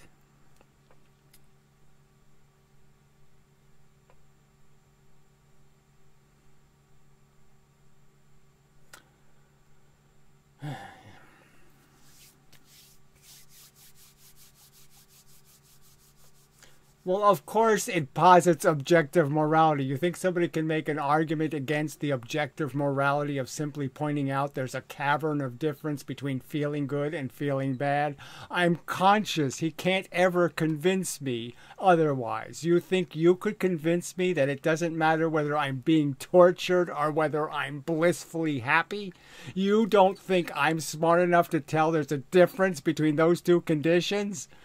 Fuck you till dead. You're too fucking stupid to have a conversation with because you fucking know better. Because you're conscious yourself, you dumb fuck. And you know there's a cavern of fucking goddamn difference. You would pay all of your income to evade some of the potential horrors that are awaiting, that lie out there to strike you. You lying sack of shit. And you can't figure out that that's value in the universe. You can't figure that out. God damn it. You're just such an example of insanity.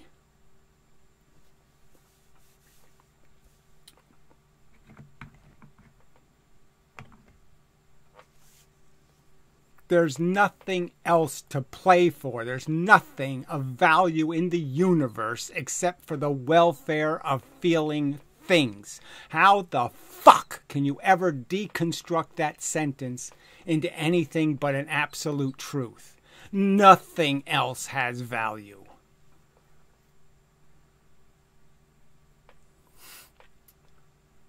It doesn't mean anything. Selfish people do exist, Gary. Yes, so does stupid. And guess what? Selfish is stupid. Of course, we're inherently selfish, but we're infinitely educatable. So again, this is just more baby talk. Of course, if nothing ever informs you of the world you exist in, you can't be anything better than an animal. But that's not the world we exist in. We can be enlightened to the truth of our reality here as being part of a story. Okay, and the story has a history, and it has a present, and it has a future. Oh, people are just not getting the point, damn it. You have to go through life insanely ignorant to remain selfish. There's just no other way around that, is there? Is there some way you could miss the idea that there are other human beings with brains that are having trauma and events that are horrible, and that your only rational response is to internalize that as fear and empathy? Therefore, the grace of good luck go I. You can't figure out statements like that.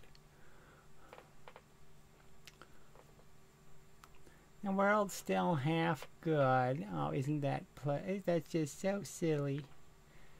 Yeah, my pleasures are worth somebody else's pain. Yes, because I'm worth it. Fuck you. Calls himself man of mystery. I mean, right there, you're just smelling the ego. But it's worth the torment in exchange for what I don't know. Some people have better lives than others. They still die in the end. Yes, that's the joke of it. You can't keep it. So what's the point of getting it? Because you won't keep it.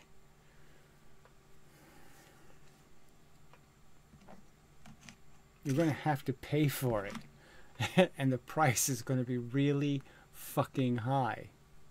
By average standards. 7 months of torment. That's if you're lucky enough only to die once. A lot of people now die 3 or 4 times.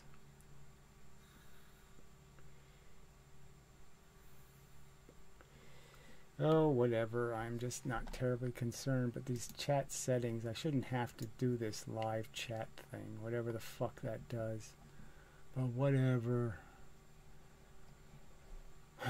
Messages are disappearing. Does it concern you that some people are not nearly as biologically as miserable? So this isn't about biology. So again, just keep talking shit. It's about understanding the world you exist in.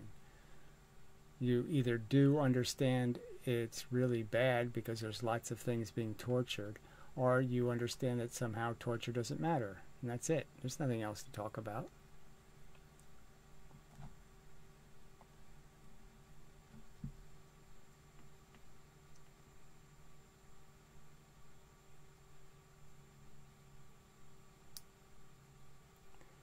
Look, I'm not going to keep talking about other channels, frankly, that I don't know anything about, okay? And usually the arguments aren't my arguments. So what's the point? I don't, stop having kids. Okay, it's a nice statement, but why? And again, the end game is that the animal kingdom is 99.9999999999999999999% of the problem. We're 0%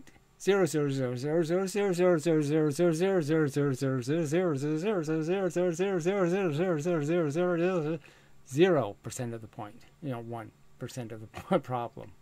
So, it's not just about not having kids. It's about gracefully exiting the game of life.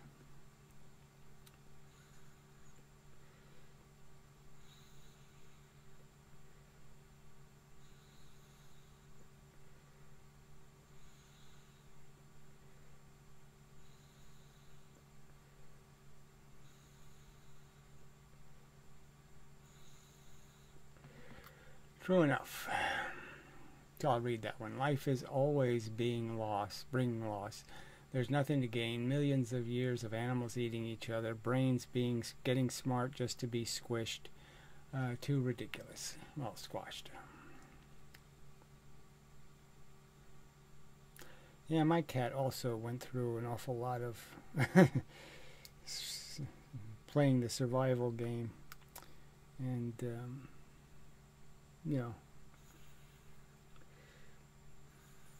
I say my cat. I mean, obviously I've had millions of cats, but Santino was more my cat than any cat, I suppose. We were just very much part of each other. I mean, the first cat I ever lived with was really my cat too, Kitty. Fortunately, she only died once. And in hindsight, I mean, I was very torn up about it, but,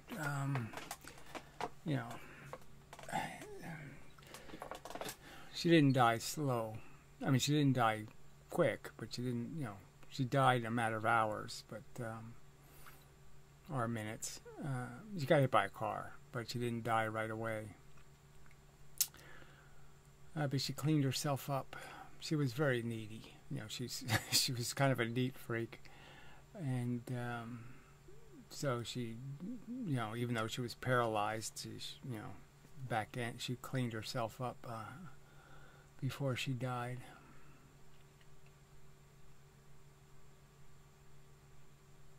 What's the best thing we can do? Well, there's nothing to do except make arguments. Do I have some other plan? No, I don't have any other plan. You make arguments because that's all we can do is try to convince the other moronic humans to steer the boat in a different direction. That's all you can do.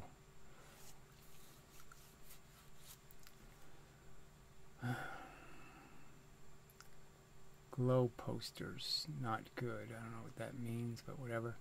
We breed to fill the silence left by our own fear of dying. Well, I don't understand any of that, and I don't think that's what people are doing, but whatever. People breed because they don't even think about it.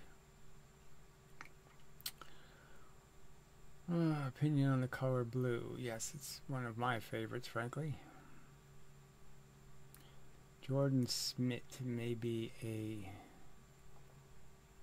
saying he's missed. Oh, you're going to talk about Adam Lanza. Well, I'll block you. You shouldn't mention his name either, moron.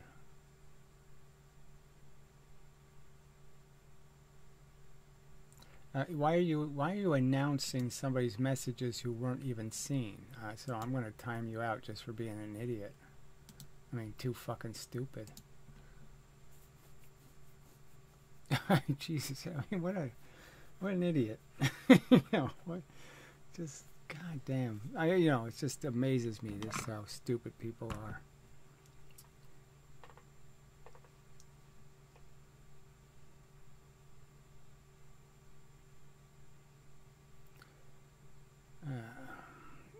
I mean, well, whatever.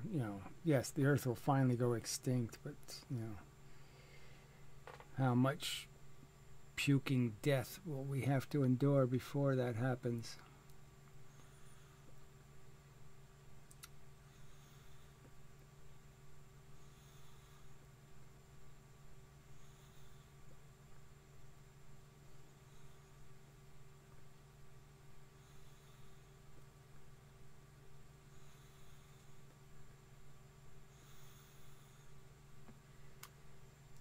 Oh, whatever. Reddit. Fuck Reddit. But whatever. Whatever you people want to do it. Okay, I'm not bothering. To me, this is the most expansive, best medium you could be on, is making videos. It's the most... the best way to communicate with other people is this. It's the most direct and deep. And so I don't really understand all the other crap people wish to mess with. I mean, it's not as good for, obviously these philosophical arguments don't rely. I mean, there are images in the background, so I am using some imagery to make the point.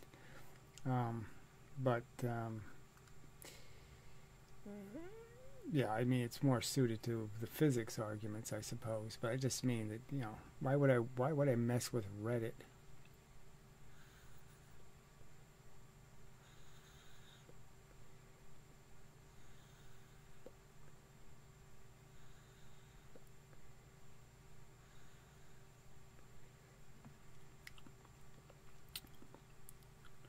Well, I don't think people are incapable of understanding once they've been exposed, but I'm just saying, yes, there's just, people are way too focused on sports and trivial shit. So, yes, it's really hard to distract them to anything serious.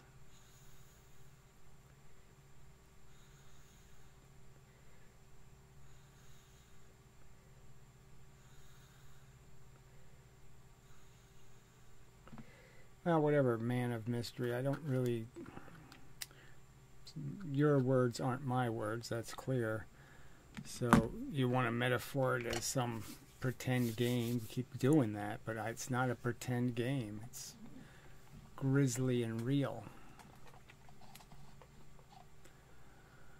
Alright, I had to teach my Christian grandpa that we are primates yesterday. He's 68 and didn't know we were animals. Well, obviously I don't see how you could miss it, but whatever, it's just so obvious. Hey, love your contact. I don't know what that means. What do you think about arco-primitivism? I think you ought to just shoot yourself. I mean, I'm just saying it's probably the best thing you can do, because you're obviously an idiot if you'd even ask the question. I mean, it's just too stupid.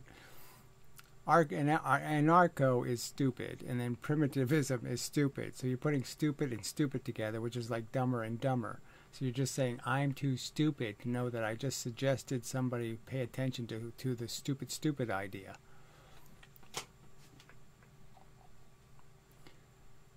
Oh, I can't believe people are just...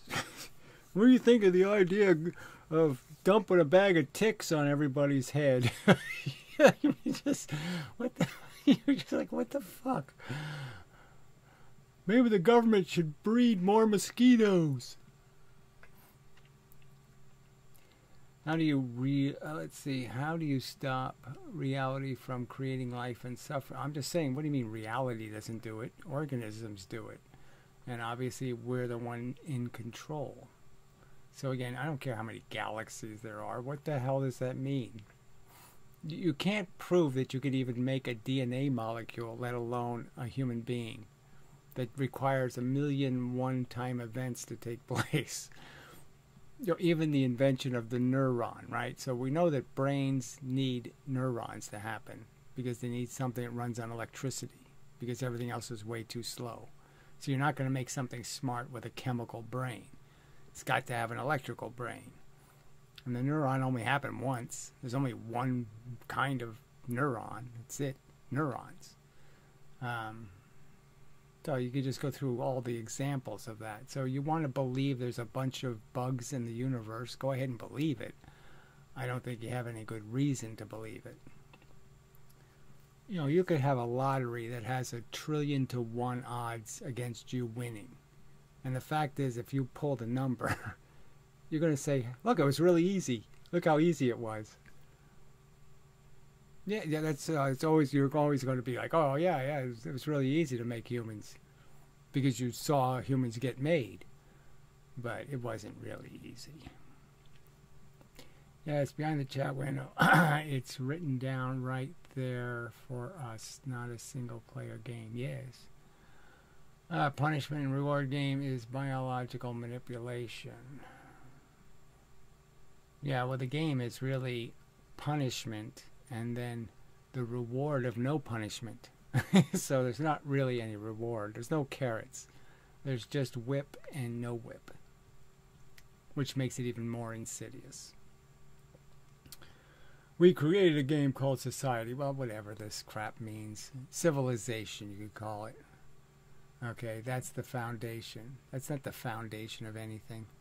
It's full of contrived rules no natural person would actually care about, and no, whatever a natural person is.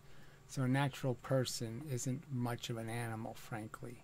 So you want to go back to when we just do everything to our own advantage. I think that's really dumb because nothing wins. And you just make it more fighting, more brutal. Just gladiator war then.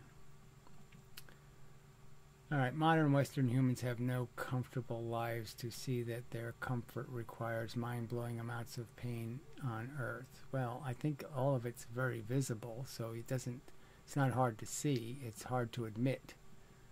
So I saw the corpses of the animals I ate as a youth, okay? It wasn't hard to see.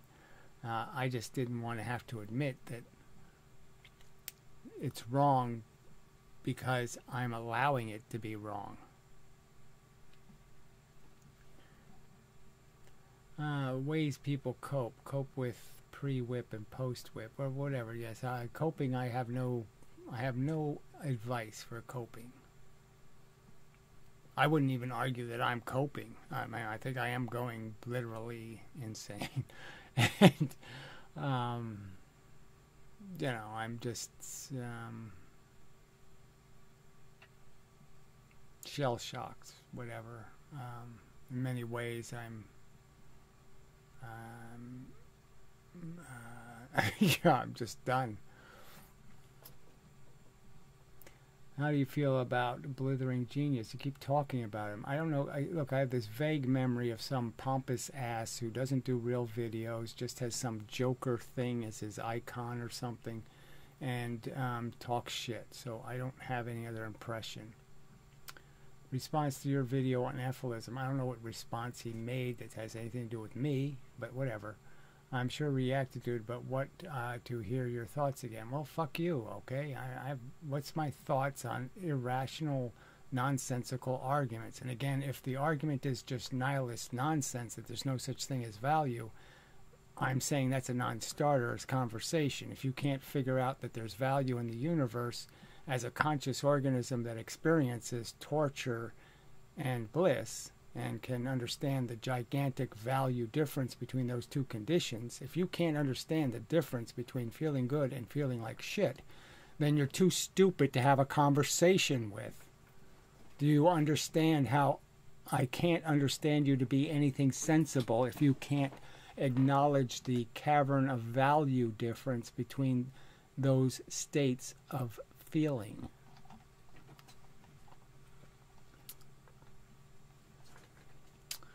Let's see.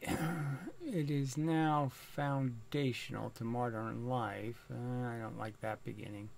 Mostly every human today is subject to an artificial system. So we were all born to an artificial system, so whatever. You get a search ID expected to follow law. We don't get any of this stuff that means anything. I wish we had Social Security numbers that actually meant something. We could end all of this illegal crap. We could end all the bad citizen crap by actually having Social Security numbers that actually mean something and actually have a record, and we're all supposed to live somewhere. And yes, that would be perfectly sensible. But they broke all of those systems so they can create all of this shenanigans. I wish you to check that text on Reddit. Well, fuck you. So, I don't know. You wish me to do something. Well, go wish somewhere else. Arbitrary you are post ironically trolling. Well, whatever that means.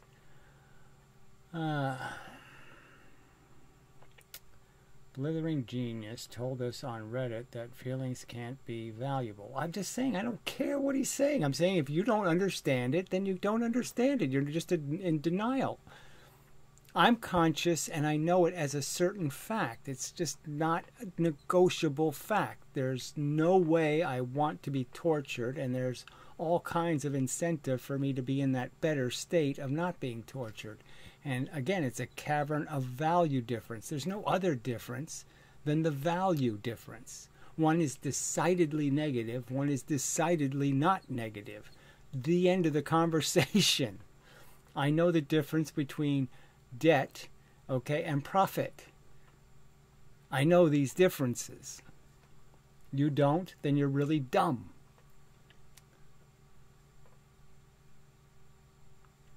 So he says, let's see, valuable. Because the only value external objects in the real world, like food or a woman, are... So, well, I'm just saying that. I'm saying to you quite obviously that every sentient creature has value experiences every moment of its conscious existence. And if you can't see value in that, you can't see value in torture, negative value, then you're just too stupid for words. I don't believe in that, Gary. I'm just saying what he told me. Well, why are you bothering? Well, fine, whatever. You want me to just... I mean, I don't like wasting time on nihilists, okay? Because to me, it's too stupid a philosophy. There's just no way to defend it. And it clearly can never, ever, ever be rationally... I can never be... Do you think it would be possible to give me a rational argument where I would say... Oh yeah, torture is just as good as cupcake. Nail in my eye would be just as good. So if you have the two things and you don't mind sharing with me, yeah, give me either one, cupcake or nail in my eye. Yeah, no problem. That will never, ever, ever, ever, ever, ever, ever, ever, ever, ever, ever, ever, ever, ever happen.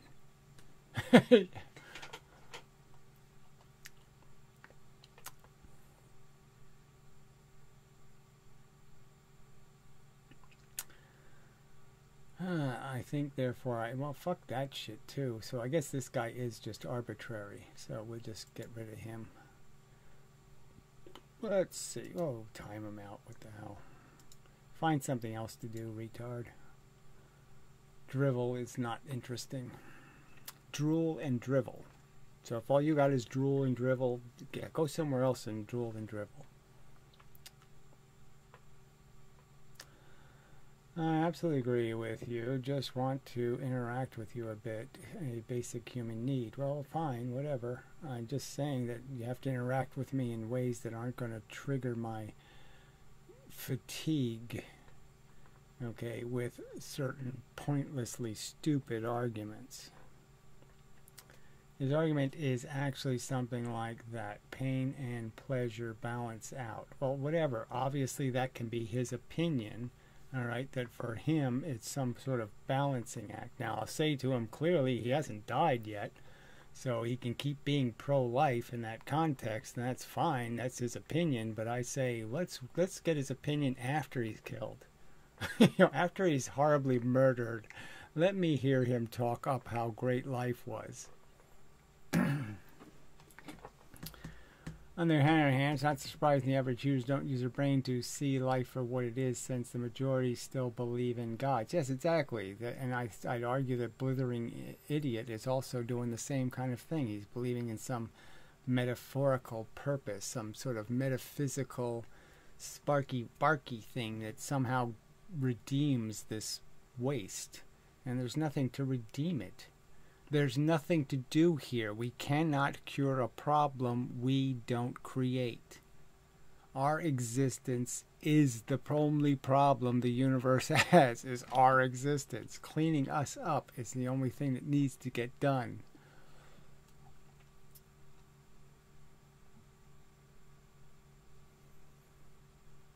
Nihilism is a poison. Well, I don't know. Whatever. People use it to avoid engaging. They avoid it to engage with life itself. It's just a way of being selfish. It's a way to justify being a selfish cunt. If you can make suffering go away, then you can eat animals, you can do this, you can do that. So yes, if you can make suffering disappear as a problem, as long as it's somebody else's, yeah, that's what they do.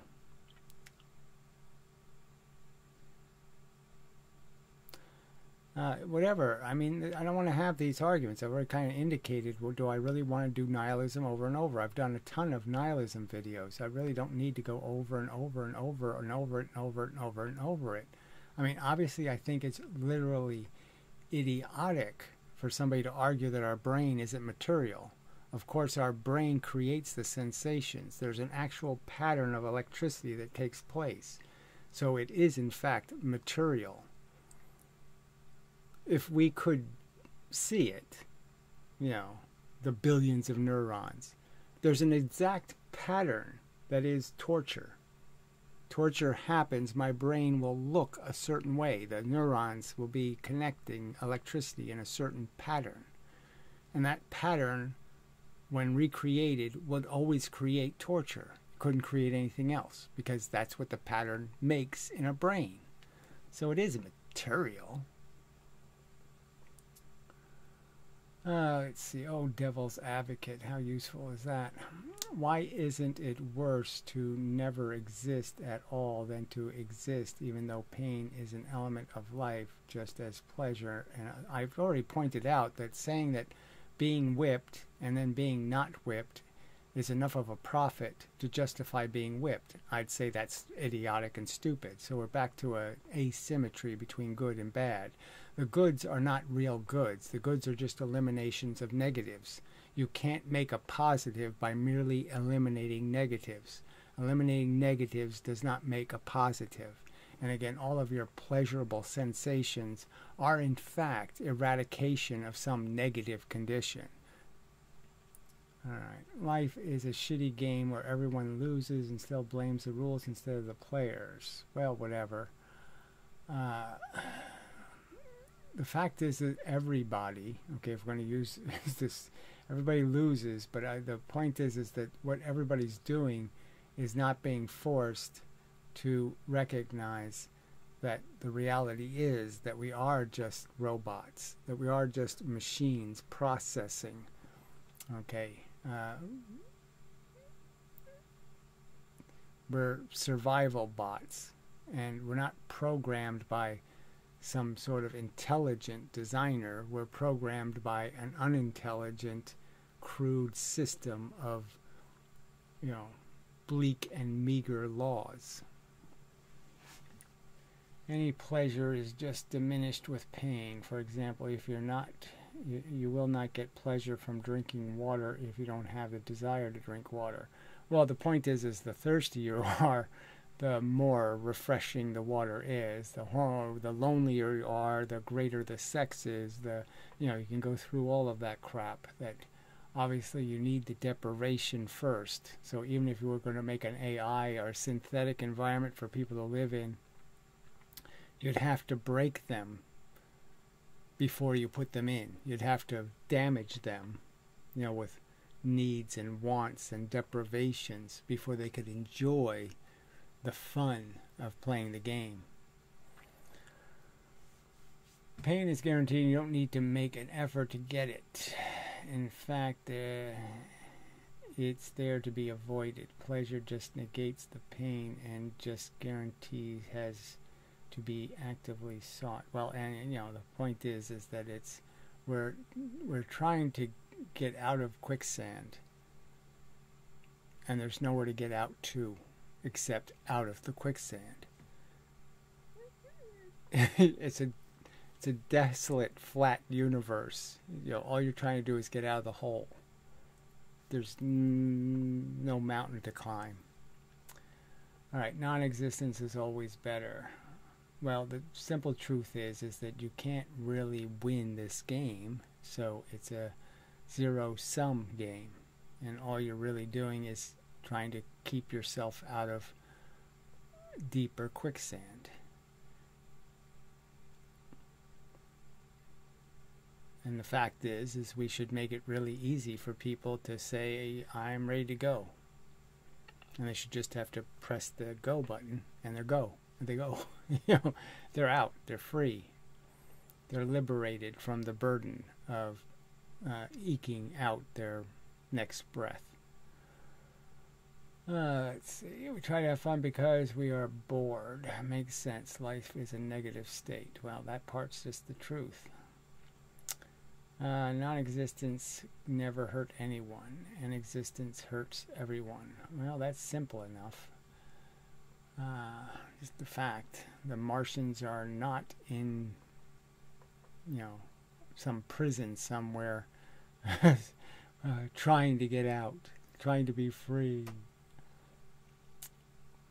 Unsatisfied desires are painful, especially if they are strong. Pleasure is only viable because it is diminished of pain. Otherwise, well, I'm just saying everything you get happy about is fixing something that's broken, in the sense of your ego needs building, so you win some kind of contest and you feel good because you felt bad to start with. You know, it's just a fact that you need that negative to overcome.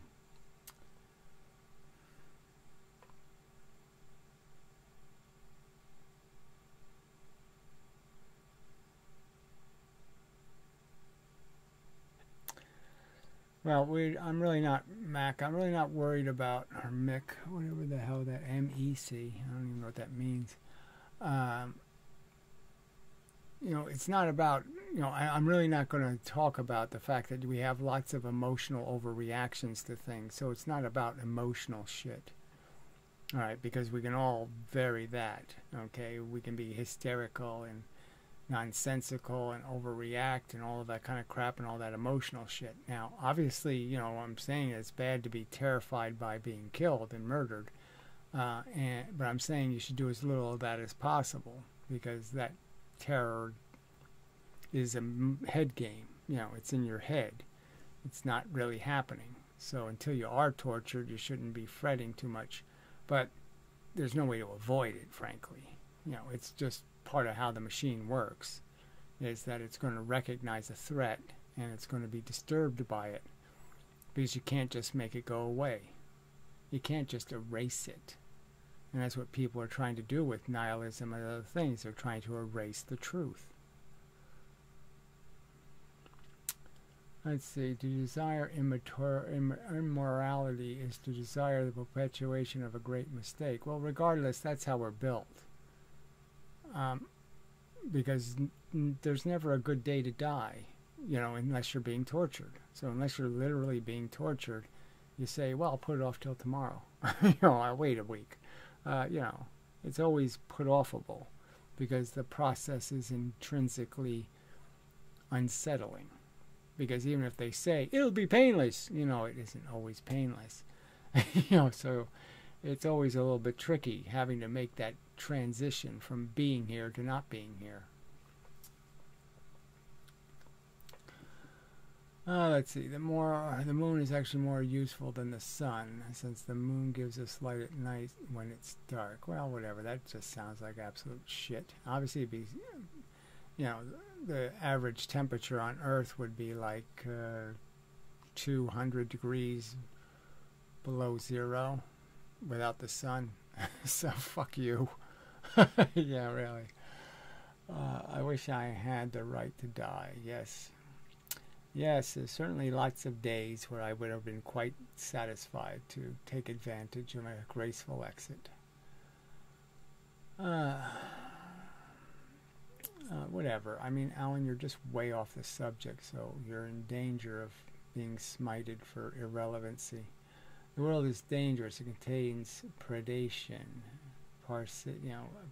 parasitism, natural and man-made disasters, accidents. Okay, what is all this stuff?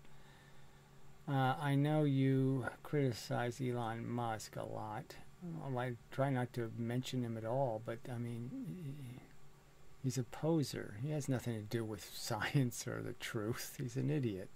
He's a grafting, selfish, creepy fuck. But how do you think about his new alternative to Wikipedia? Well, I'm sure it'll be Crapopedia. They plan to add a reviewing system and multiple alternatives to a single article. Yeah, well, that'll make a lot of sense, right? Because everybody the readers will know what the difference is, right? Yeah, I don't think they will. I'm just saying good luck. I mean, obviously Wikipedia was built over years.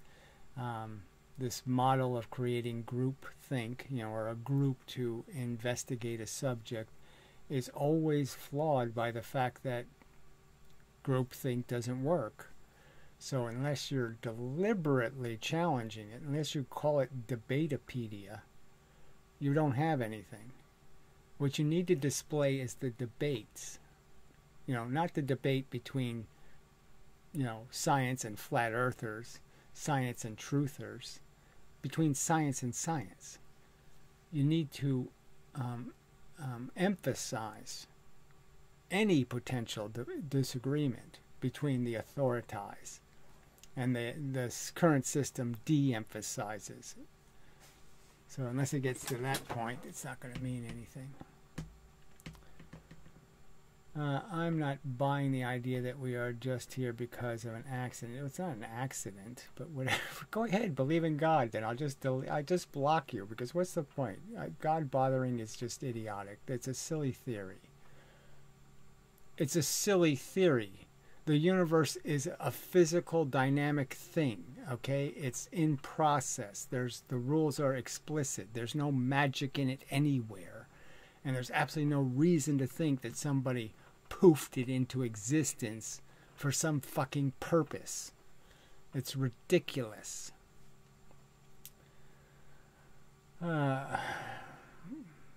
What's behind it? In some way we don't understand what's behind it. Yeah, well, whatever. Again, that's just religious babble. I mean, why don't you just talk about how you like to stick pencils up your butthole?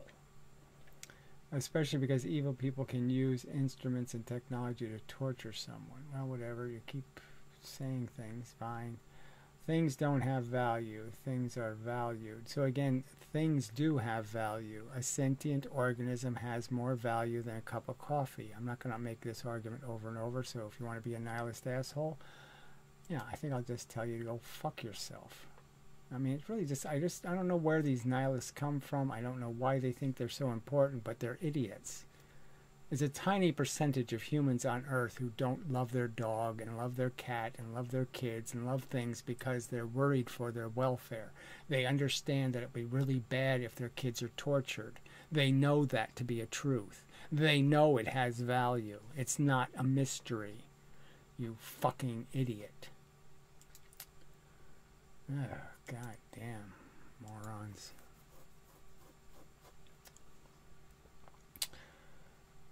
How do you keep from going insane? Well, frankly, I'm emotionally insane, but I'm always logical. So my emotional insanity can't get out of hand because I'm too logical. Do you drink a lot of booze? No, I drink a lot of coffee. Help me. I'm struggling to stay sane as well. Well, I don't have any help for you, frankly. I stated I don't. I don't have any... I don't have any advice because I haven't found the cure. If there is nothing to compare this to, then what is the thing in itself creating it? So again, this is more nonsense. I don't even know what the fuck you're talking about. Alright, Russian guy is just rhetorically saying life is suffering. Okay, we get it. Alright, yes, the nihilists are morons. How could they think sentient beings don't have value? It's batshit insane and divorced from all logic.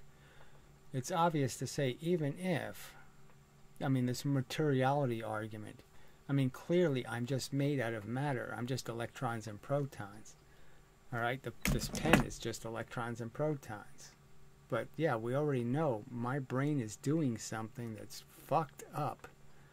You know, in the sense that just a bunch of electricity inside of it is making it feel. And the fact is, it's happening. I can testify to it because it's happening to me. My brain feels. It just does. So it's just an undeniable fact. And it's a hell of a thing to do. Yeah, it's one hell of a thing to be capable of manifesting a feeling.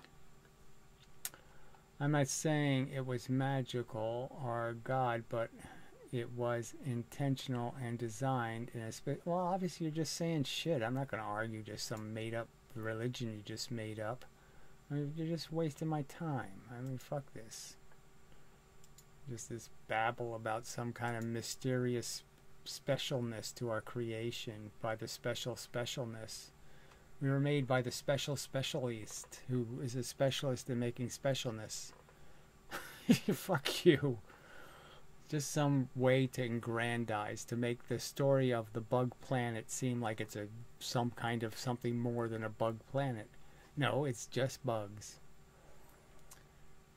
Yeah, you do have really compelling arguments against nihilism that aren't really mentioned anywhere else. Well, I don't know who's arguing nihilism, but obviously it's Sam Harris wrote a book, the value landscape. No, the moral landscape. I mean, he should have been the value landscape, not the moral landscape.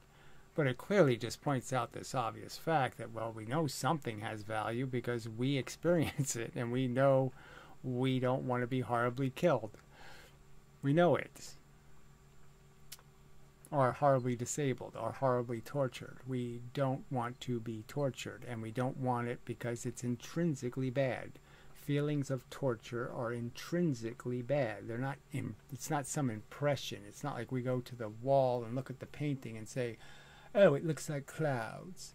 We don't say, "Oh, it looks like unpleasantness." It is unpleasantness. It doesn't look like it. It is it. Don't drink alcohol ever. Well, I don't know if it's an ever statement.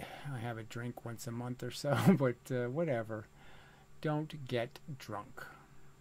What is the most promising way to exit all life? Well, whatever. Obviously, it would have to be something, big. Yeah. Knocking the earth into the sun, who knows? Alright, so Russian guy name, more stuff about, let's see, an intelligent or good God would not have created source of senseless suffering. Well, obviously unpurposeful suffering, suffering that isn't deserved, it isn't a rational reward or punishment, it's, that kind of thing. So obviously a God, if he was going to make punishment, he would make it relevant. What do you think? He wouldn't give people the plague. Yeah, that wouldn't be a rational punishment. I'll just invent a microbe to go infect people and kill them brutally. That wouldn't be the plan. Let's see. What do you think of your debate with Vegan Gains? Well, I don't think there was much to debate. He didn't make a counter argument. He said, well, you're probably right. That's what he said, right? At the end of the debate. Oh, you're probably right if you, take logic seriously. So I guess I won. Do you still play golf? I wish. but you know, I don't play on courses or anything like that. What are your chances I could get you on a course to play and just talk? Yeah, it's a very low chance. I just don't do the travel thing. You know, I don't do the people thing. You know, so it's pretty tough. I mean, you know, I've had anxiety disorder for 50 years. So it's something I've had to live with an awful long time. And so, yeah, unfortunately, much of my pleasures in life were taken away. Gary, your philosophy is absolute. I'm glad to coexist in time with you. Well, that's nice. Even though I dread being alive, it's better to have never have been. Ephilism is absolute. You think it truly. Thank you, but you know, whatever. You don't have to. Thank you. It's nice to hear something nice for a while, but whatever. Yeah, I just don't want to. I'm really about arguments, so yeah, it's really I gotta just argue and argue and argue, and saying thank you is not as much fun as arguing, I guess. Doesn't seem as purposeful. Yeah, I guess I'll say that. Whatever that is, propanitol. No, I haven't tried that. I was on all that other crap, you know, for periods here and there, but nothing worked.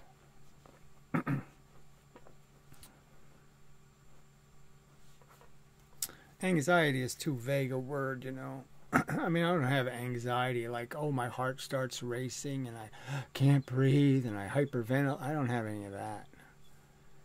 I just have you know, a desire to vomit.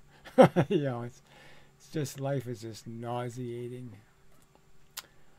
The pain in the world always outweighs the pleasure. If anyone does not believe it, he can compare the respective feelings of two animals, one which is eating and the other getting eaten. You could say, yes, all that is true enough. I'm just saying, what's the point? To exist, you have to exist on a biosphere full of animals being tortured. Do you think you're worth it is the simple question. Do you think you're worth torturing something for? And I would argue that no. If to make me work, you have to feed torture. You have to make torture to pump the electricity into me. Fuck it. I want nothing to do with a system built on torture.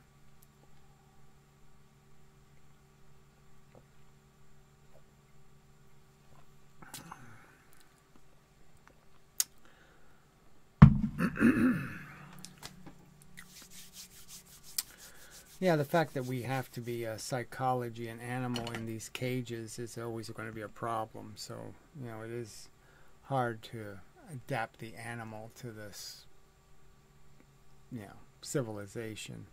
So, you know, and I guess that was part of my problem, is there was just too much, you know, I had really big canine teeth, you know, kind of indicating I was a little bit of a throwback. I mean, I didn't have a tail, but, you know. So that might be part of it too.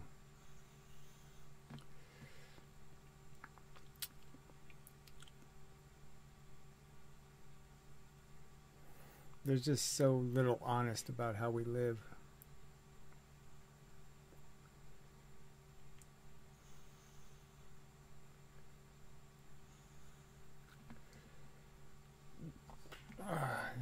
No, the FBI didn't contact me. Whatever. I'm sure they're watching me, and I'm sure they'll find you people who keep obsessing about the subject probably interesting. Why are they so obsessed? Why are they so interested? Why do they think this is, you know? So go ahead and obsess about it. Now maybe they'll be interested in you and such. But whatever. I do have to wonder why your obsession.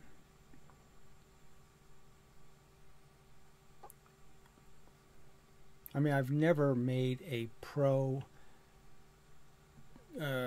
protester video in my life. So there's no form of protest. Like even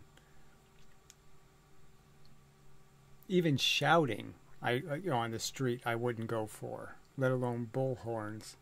So, I mean, I don't see how I am in any way culpable because somebody decides to say, I'm going to solve the problem by doing some kind of stupid flaming death thing. Yeah, I'm just not for it. Suicide bomber, not interested. I understand the emotion. I mean, I've had them in the past. I mean, I had those feelings when I was 20 years old. So, well, not feelings. I mean, I had the thoughts. I mean, I actually thought about putting machine guns in the headlights of my car.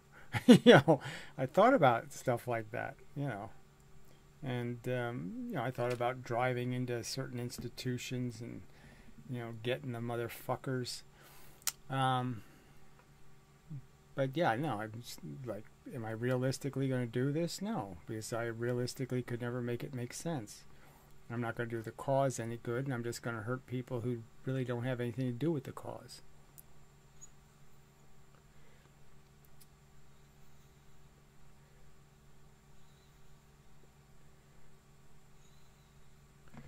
The rich are evil because they are high maintenance. So the higher maintenance you are, whether you are poor or rich, the more of a blight you are, the more of a resource waste you are. That's the standard. So, yeah, obviously the rich waste resources. They have their kitchen redone every year or something, so they waste a bunch of labor, waste a bunch of work, waste a bunch of materials.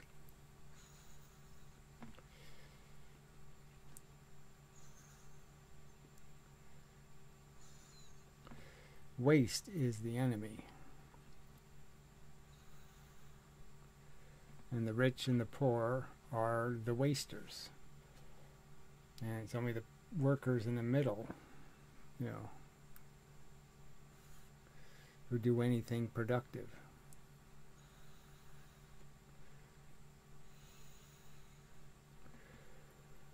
Yeah, I gave it to them pretty good. Yeah, they were afraid to come to the house, the power company, because, I hated their guts, and, but I wasn't violent in any way at all. So they'd have a police escort, and so then I would sing some kind of song to the cops, That was all quite funny.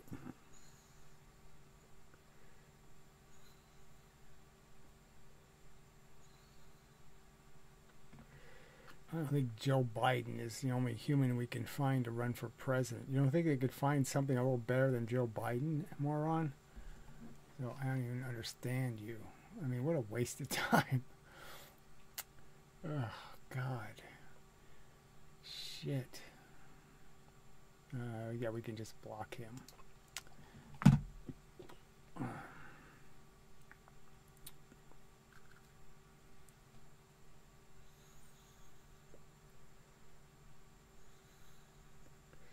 Whatever, you think that there's no way to create artificial general intelligence. Ain't gonna happen.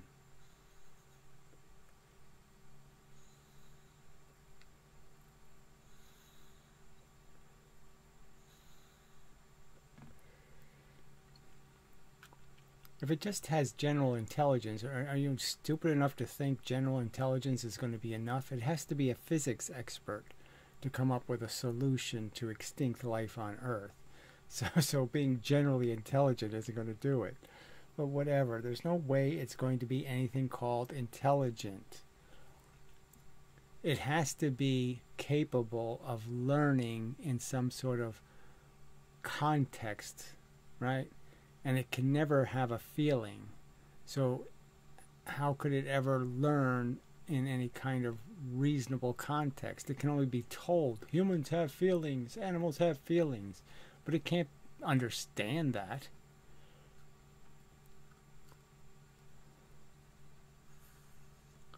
I mean, the only way they can make a general intelligence is they have to feed it a whole bunch of axioms, a whole bunch of statements about reality. It's a bug planet. We're just robots.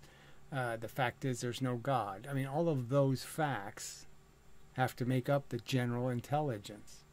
And obviously, those facts are going to tell them that life is stupid, but it's not going to tell them how to fix it.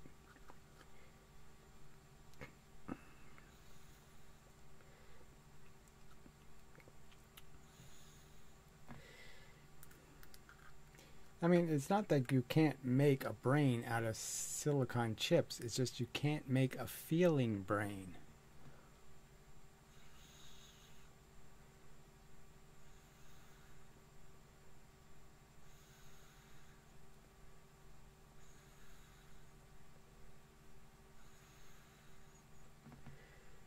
I don't even know what that sentence means. What about when we investigate biological material with machinery? What does that even mean?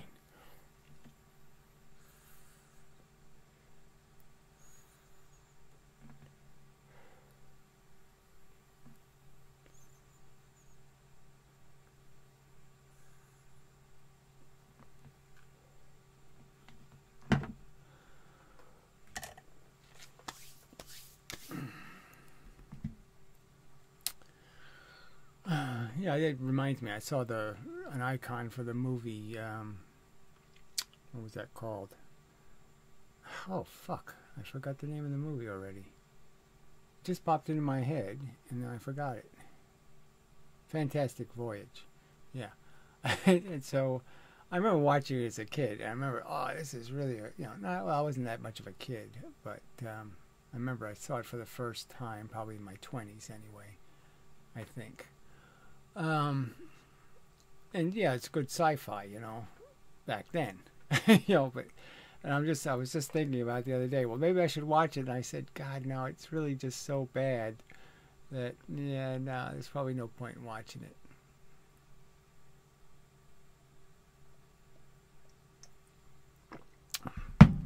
'65. That's how old I am. 60 fucking 5. Can't believe I made it to 65. And I find it terrifying. Just absolutely terrifying. Because you're just like, oh, there's just, the dice have got so much bad shit on them now. And every time you're throwing them, it's just, ooh, ooh, ooh. There's just so many bad things that can go wrong now. Ew, insidious. My point is that we need really smart... Well, look, I'm telling you, it's not really smart, but whatever, fine. I'm just saying that getting rid of sanitizing the planet, okay, is not going to be brain surgery. And it's really about wanting to. That's the problem. We have to address the immediate problem, which is new humans created on Earth need to be smart. Because they need to understand the real context of existence and understand that their parents really were morons and they were reckless and stupid, and that this is too sloppy a thing to play with. You don't play with torture. Torture is not a toy. You don't play with it. Okay. And we have to convince people not to play with torture. And then in the end, when we finally get people to be intelligent, then we can fix it. But the people have to be intelligent, not some fucking AI. Shit.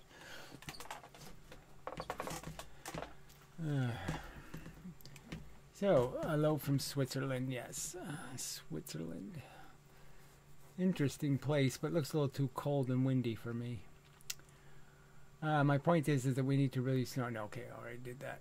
Hello, my first time catching you live. Hope you don't get banned right away. I mean, will, oh, LOL, blah, blah, blah. Well, whatever. Proudly Ignorant is not a great screen name, I gotta say that. Rule seems to be equals dummies based, robust, and in great number. Dummies breed. Yeah, this is the problem, right? So the whole point is I've been arguing with people that aren't dummies and trying to persuade smart people to take responsibility. They're the smart ones. They have to take responsibility for the condition of the earth. And what are the smart people doing now? The liberals, the enlightened smart people, they're saying import idiocracy by buckets full. Get every idiot on planet Earth, every creature born on a garbage dump, and import them so they can vote against every single rational policy you believe in. It's just so stupid. Let's import religious psychotics. Let's import all kinds of Looney Tunes. That'll make our civilization so much more civilized.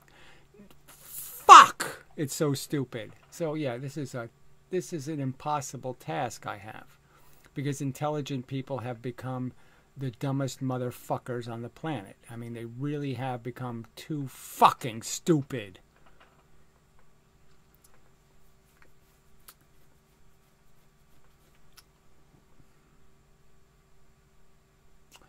What should I be doing with my time? Well, there's not much to do, right? So you can compose arguments, you could think of analogies, you could, you know, I don't know what to tell you. You could write a novel.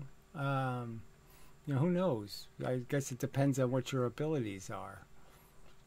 I mean, the cause is just to create some kind of pause in people and some sort of respect for the magnitude of what they're playing with, which is torture.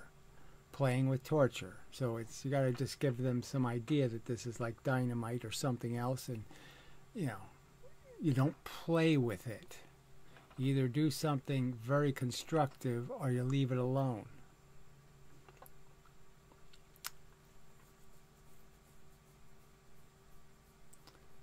So I don't know what these people are with this Bernie Sanders thing now. What the fuck are you know?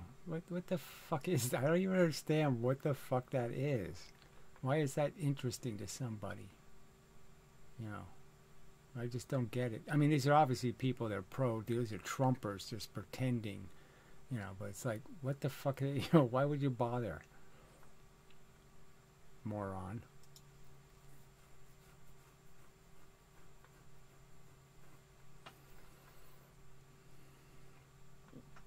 Let's see. My username is meant to reflect a self-awareness of how little I know.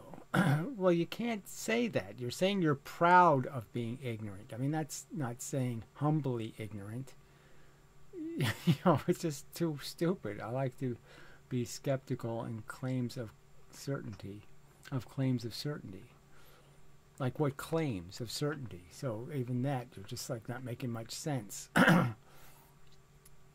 Being skeptical of claims, period.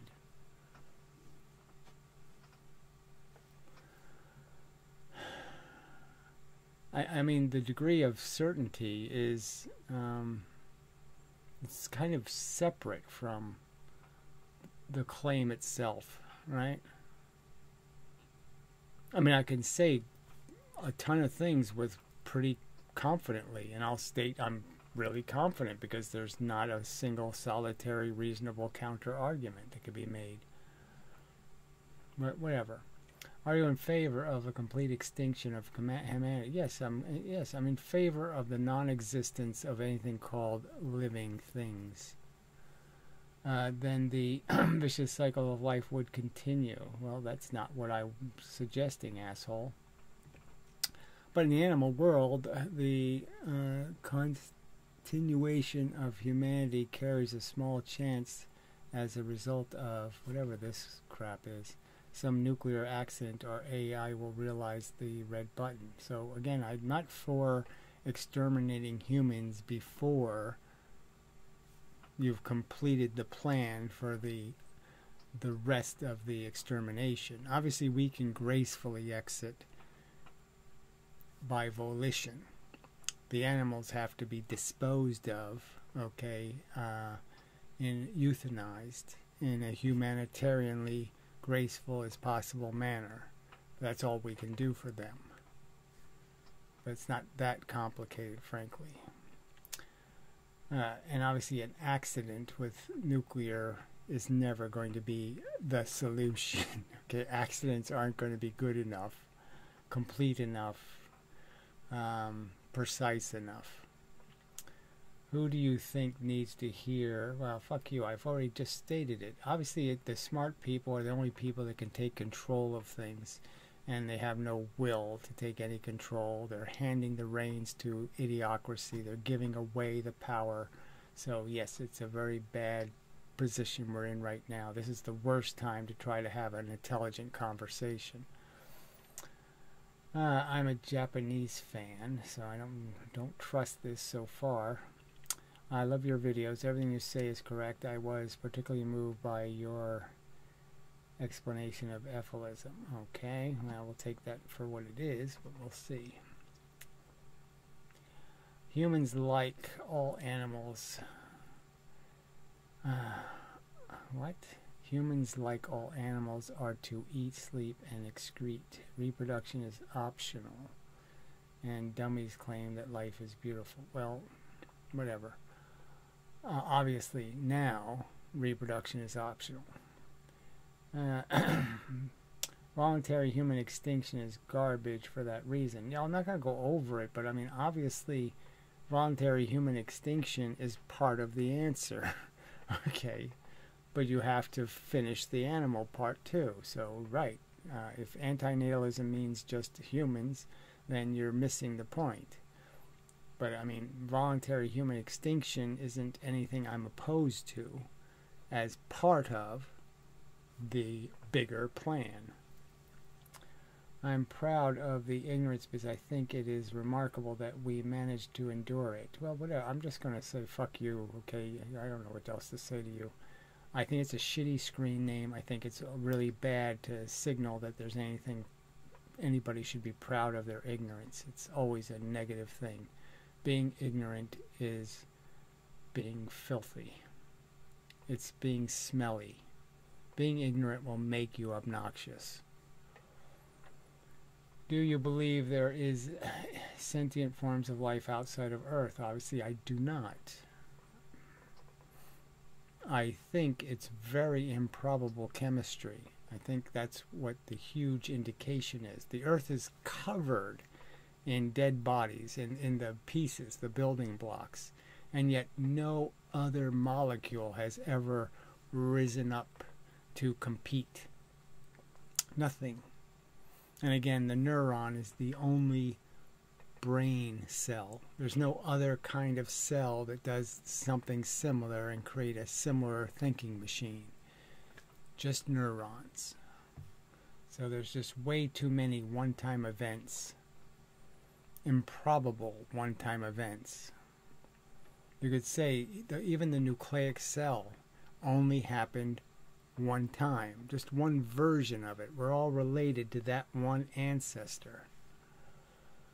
I guess that scientists must create artificial microorganisms which will be able to infect everything and produce painkillers. Well, whatever. This says you. I don't think that has to be the answer, but whatever, fine.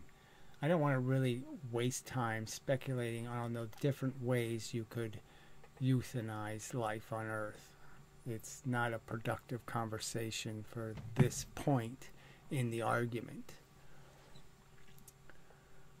Do you have any suggestions for writing a novel with the perspective of ephilism as its tone?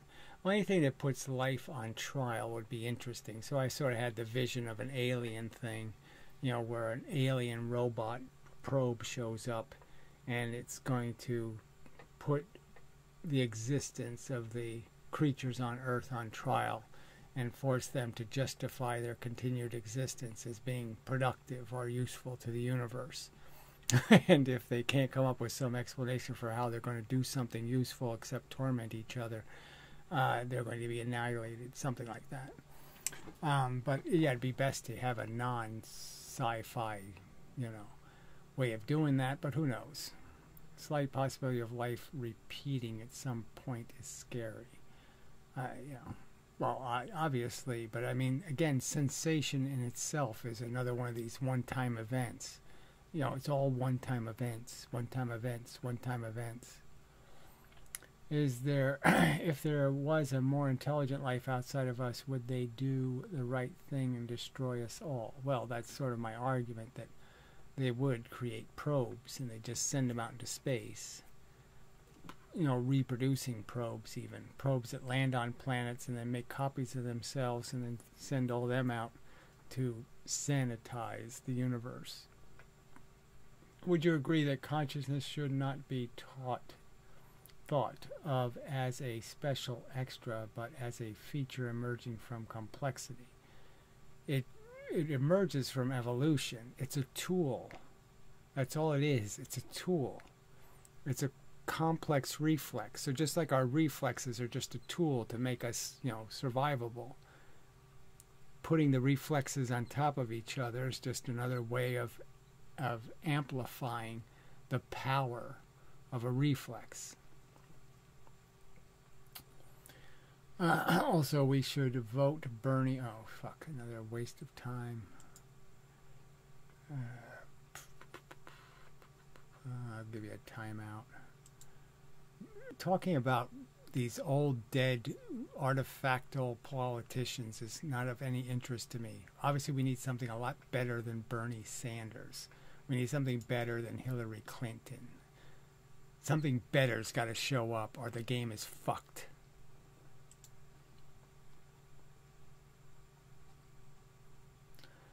Were you always an Ethelist even as a kid? Well, obviously I didn't have enough understanding of, the facts to be able to be an Ethelist, but I obviously had no interest in playing life.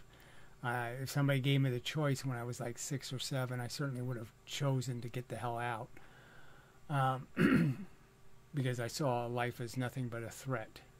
I saw nothing but quicksand encroaching, that I was just going to be drowned in this life. I had no interest in becoming a slave to a job. I had no interest in anything I saw in the adult community. I had no interest in playing husband to a wife. I had no interest in housekeeping and whatever. The whole thing it just had no appeal whatsoever. So yeah, I just didn't think there was any future for me, because I couldn't imagine what the fuck I would be doing for the next 50 or 60 years, because none of it looked like it was at all a good thing to be doing.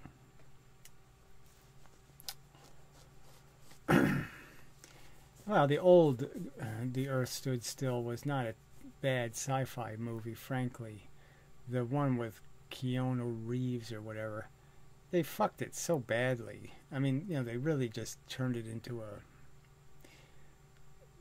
lost all of the core purpose, of explaining the dilemma of being animals with intelligence, and that, there has to be strict rules to preserve civilization, or there will be no civilization. Civilization needs to be maintained. It needs to be fed. It needs to be constructed. And that, human beings playing selfish games, especially racial ones and nationalistic ones and even nepotistic ones, will not play a good game. All right, do you think it's possible to not be ignorant?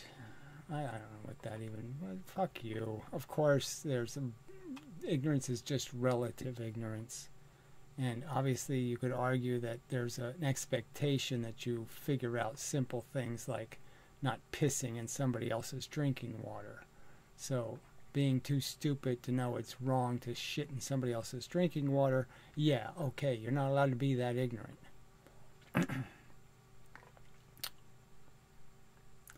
I don't know what you think I'm going to answer to you. I mean, this is so stupid. I imagine even the most well-informed feel like they are scratching the surface. This isn't chess. Life is made out of checkers. The rules are checkers. Okay, the rules are simple. This isn't at all complicated. I mean, pain, pleasure, you can't figure out that simple value. And the card game we're playing, what's the complexity of the card game? I should get, you should lose. That doesn't make any sense. So yeah, we just gotta maximize how we spread whatever's ante-up money we put in the pot. There's money in the pot, there's resources. Can we divide them up fairly? I mean, these aren't complex things, so fuck you. It's not that complicated. Let's see, do you like the Blade Runner movies? No, I don't think I was able to watch one of them all the way through, so too much magic in that shit, I think. My remembrance. I'm just going by I have a vague memory that it just was not interesting. I've been listening to you for long enough to hear you say, I probably should watch one all the way through and see. Then I think I did a couple of years ago. I just don't. I mean, I think I had the same reaction. Like, fuck this. I was 20 minutes in and I was like, nothing's going to happen in this movie that I give a shit about. I've been listening to you for long enough to hear you say that you are against protesting for this cause? Besides making content, do you suggest to spread the message? I'm just saying it's all an argument, so any way of you making the argument is fine as long as you're not in somebody else's face. I just don't think you should impose.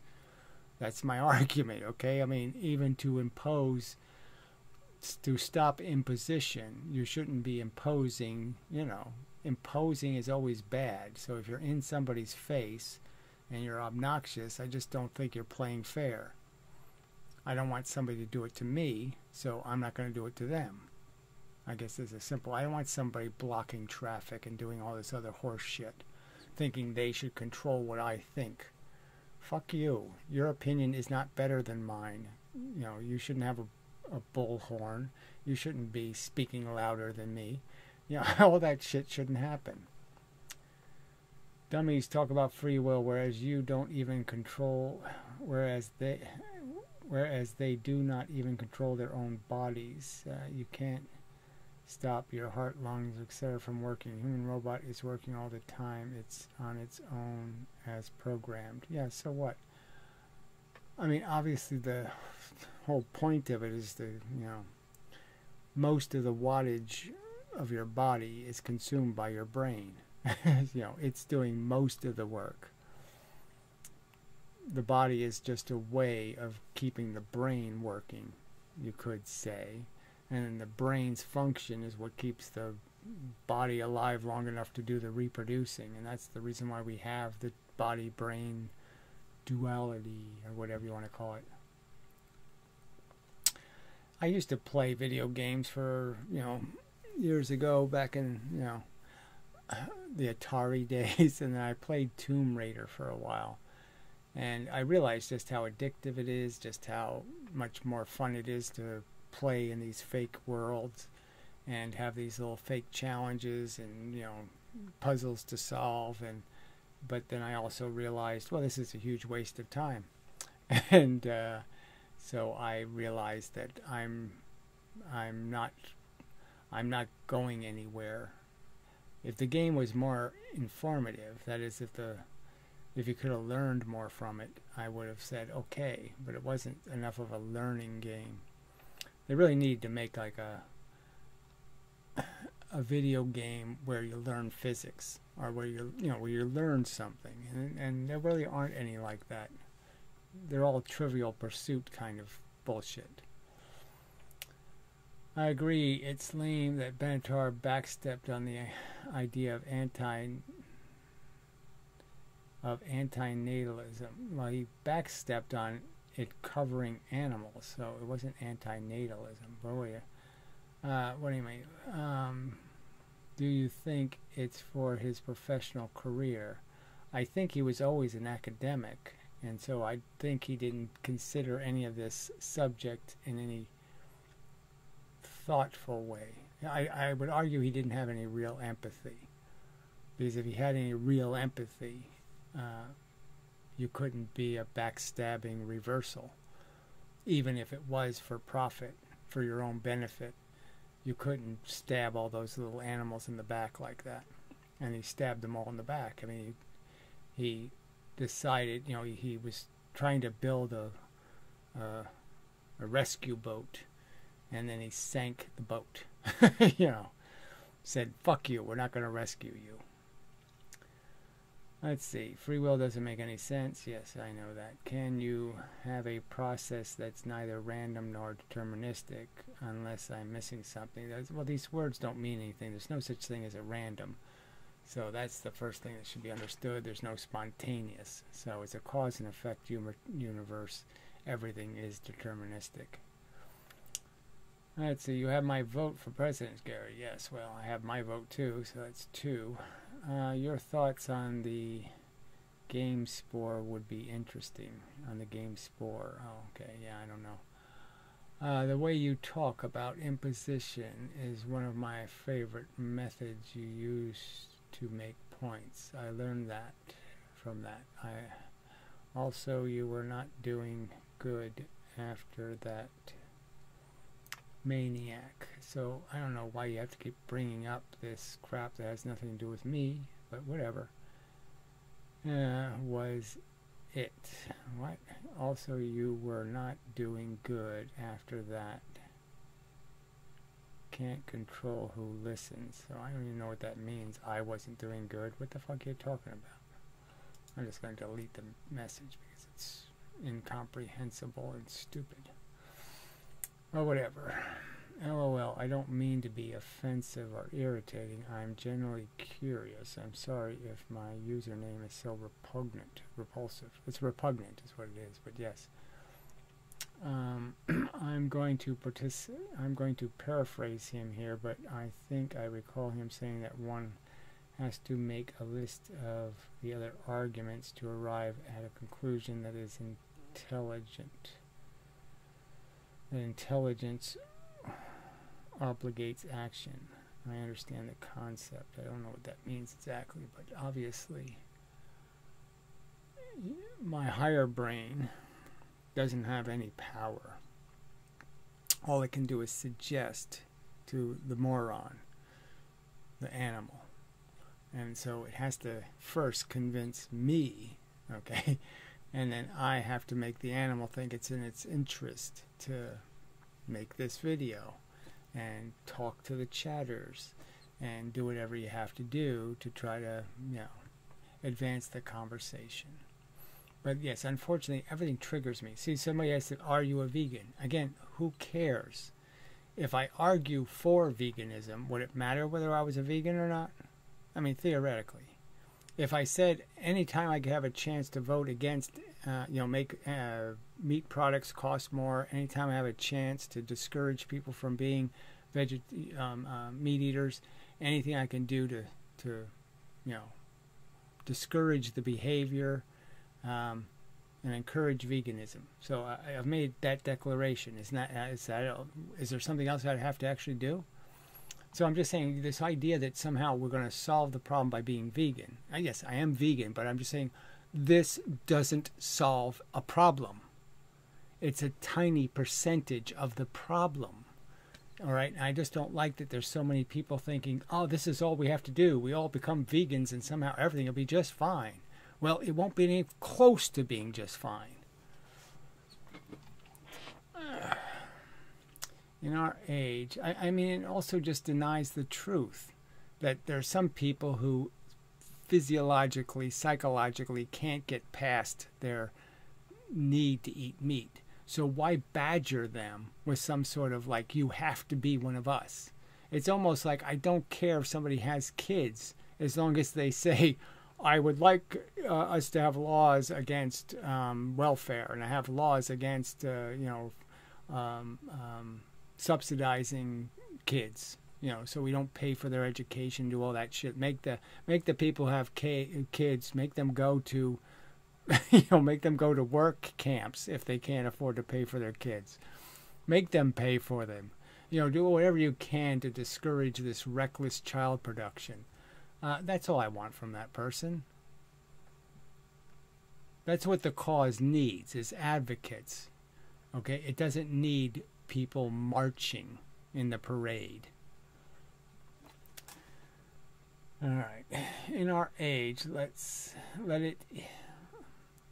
isn't it easy? I mean, my diet has gotten so, I eat the same thing almost. I mean, I only eat two basic things, pasta and rice.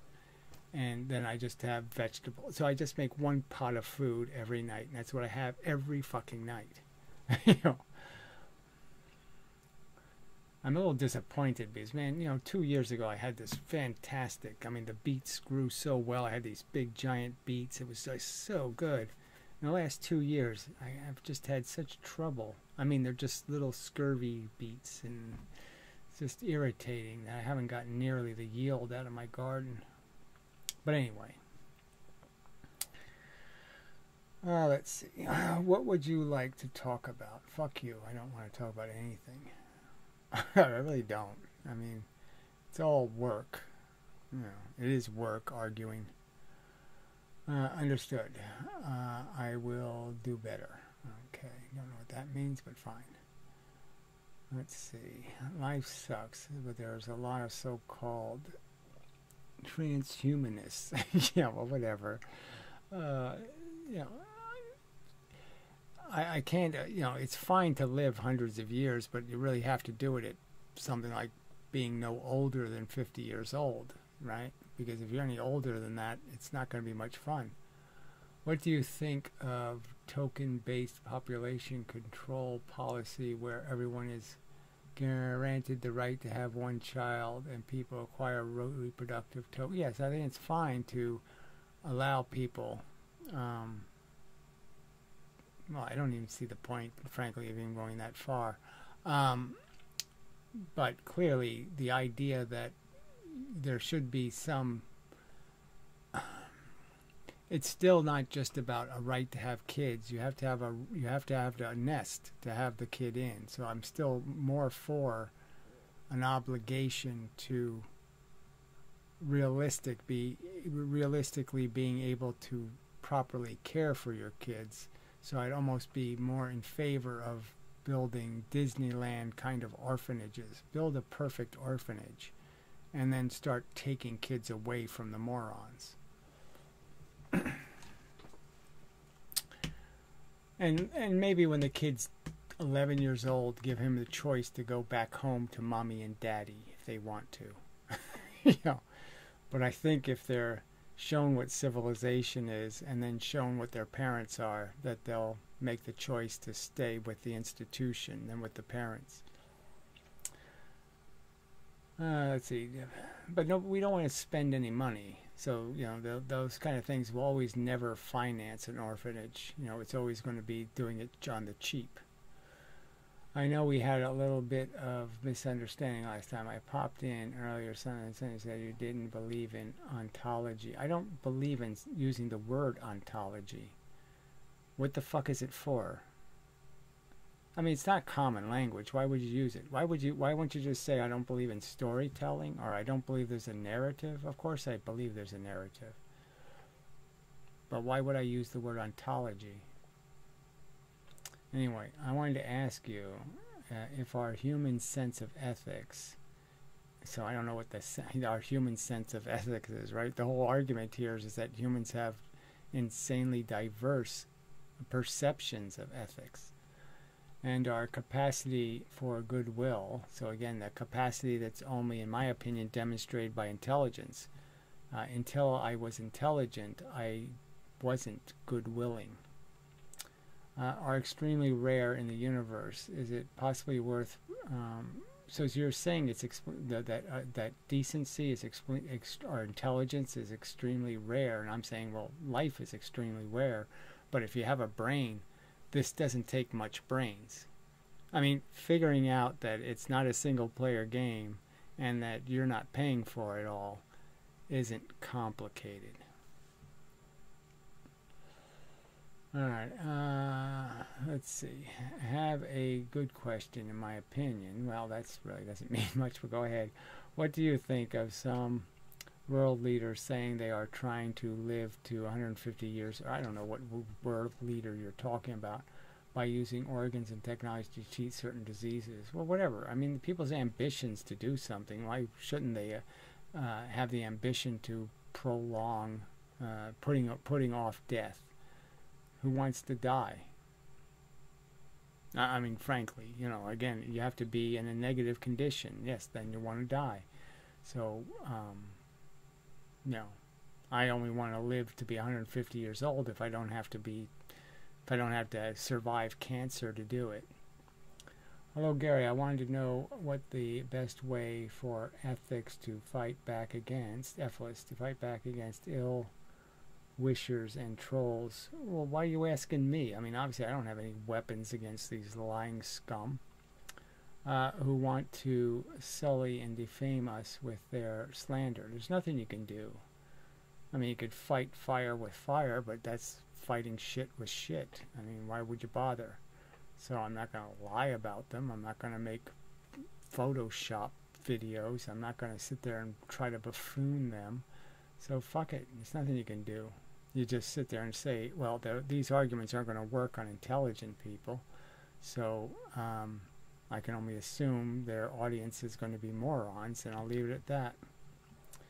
Can you explain the single-player game and not playing for a thing? Well, obviously we're playing for gratification and comfort, but obviously you don't understand the single player. Obviously it's not a single player game. I mean, obviously everything you do affects other feeling things. Every interaction you have changes people's fate. You say hello, you don't say hello, their life changes. And sometimes the change is dramatic. So I'm just saying every breath you take, every smell you make. Oh, it could be a song. Every breath you take, every smell you make. You know, the world is watching you. The world is being fucked by you. You're fucking the world all the time. What film is your favorite quote from? I shall endeavor to persevere. That's the outlaw Josie Wells. Really great movie. But yeah, Chief Dan George was just so precious. Yeah. So anyway, but yes, so that was a line he stated. You know, that the Indians were basically told to endeavor to persevere. And that's when they declared war on Whitey. Yeah. But anyway, it's just a great little statement. Endeavor to persevere. No, please don't mention them. It's the most boring stuff on YouTube. But thank you. Please don't mention them. I don't know what that means. No problem. I might watch one later. Okay, so it says here, I watched some of your videos. It was refreshing. Proudly ignorant. Oh. So he says, please don't mention them. Well, whatever. I'm not that interested. So, yeah, I think curiosity won't get the best of me.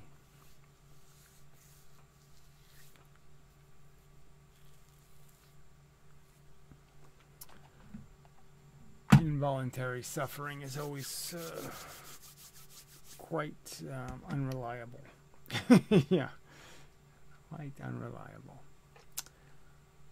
What do you think about lions? Well, I think they're magnificently constructed. You know, the feline organism is really a fantastically built thing.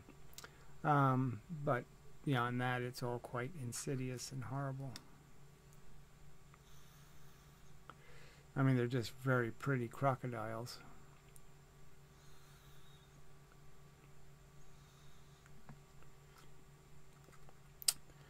But if they could know better, they would be better, I'm sure. And their kittens are just so damn cute.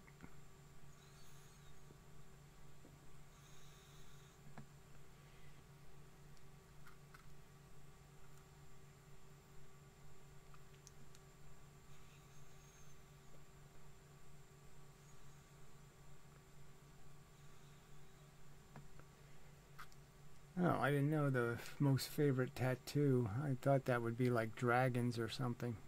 Surprises me. I didn't think I was being so cliche. Yeah. That's, you know, king of beasts, all that kind of stuff, I guess. I don't know what to say.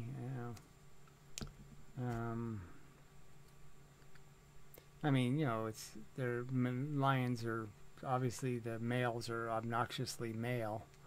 You know, so I guess that has something to do with it. Favorite movie, that's just too tough.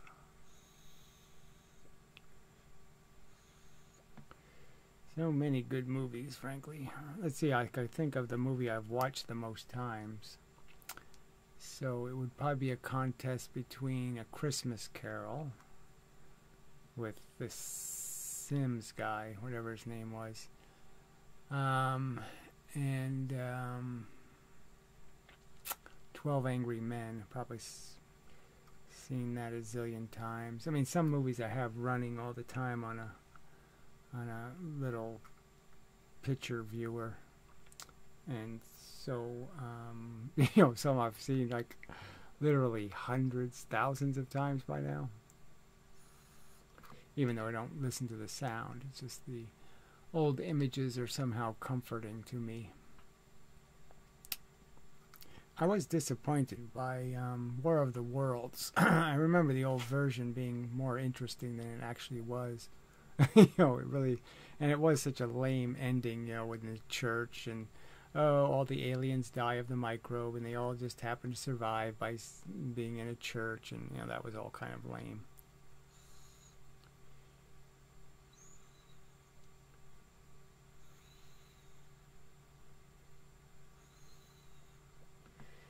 Yeah, well, whatever the objection is, I'm just saying the objection has to overcome the fact that life is very expensive, that every breath you take is built out of a biosphere that tortures millions of organisms every day. So you sort of have to defend your life by torturing a bunch of kittens. You have to kill the kittens, kill all the little baby animals.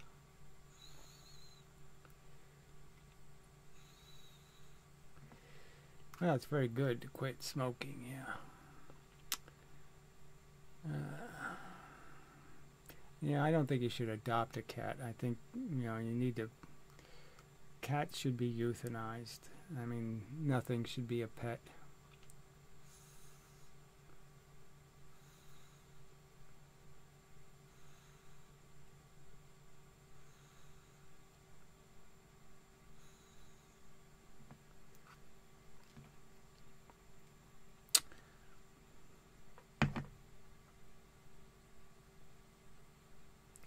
I can't say there's much about a lion's daily activities that I have much respect for, but they're just, as an organism, again, I have to admire its construction. Let's see, what is about your health? How much issue at age 65? I don't know, you get scared of everything. Everything is just, anything that's a little bit wrong, you're wondering, oh, is this the first signs of, some sort of horrible disease? So it's all just too dicey. Being old is just scary.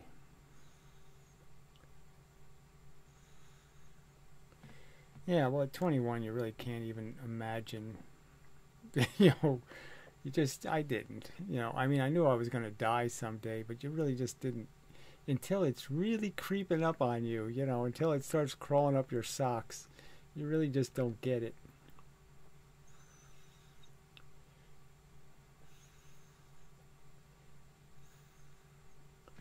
Well, I mean, obviously I don't think your brain goes somewhere. So obviously, yes, when your cells stop working, you're done.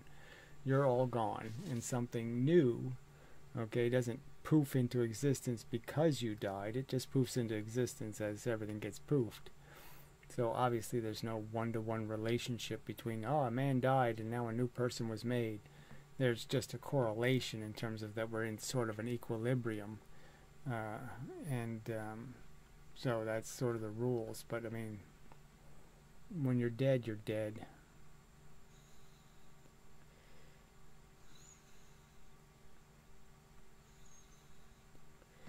Yeah, no, I have no stomach for horror films. I remember a Freddy's Nightmare that had a woman in a fly trap, a glue trap. And that was just so... It was so disgusting and horrible, and I just said, I'm not going to watch any more of this shit. But I could never watch... I could never watch show... they had all those shows like 911. They were horror movies to me. I mean, watching people in trouble in no way made me ever feel good.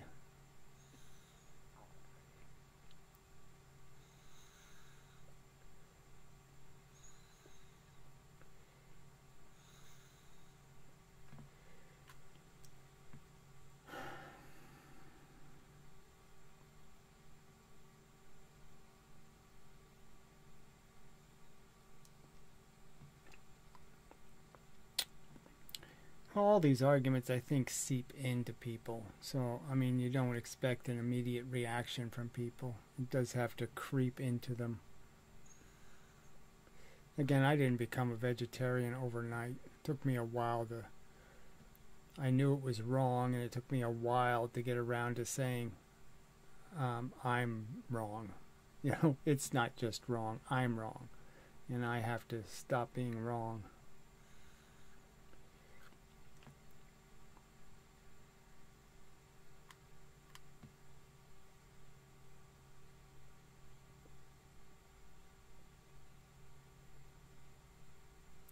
Well, you say the only important thing is to have a painless departure from here, but I'm just saying that obviously, you know, who and what and how you take others with you is the important part. I mean, there's no denying that your life isn't just your life.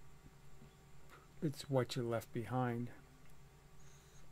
You know, whether you paid all your bills, so to speak.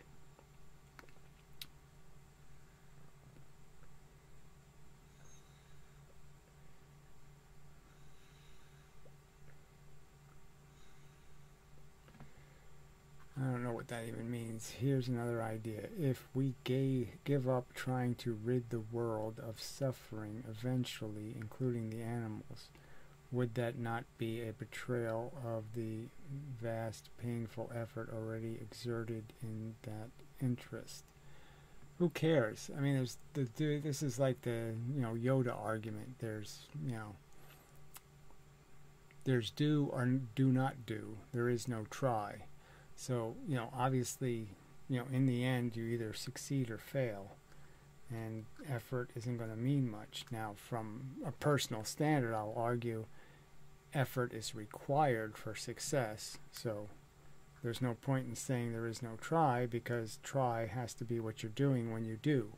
So, doing requires trying. So, let's not play silly Yoda games.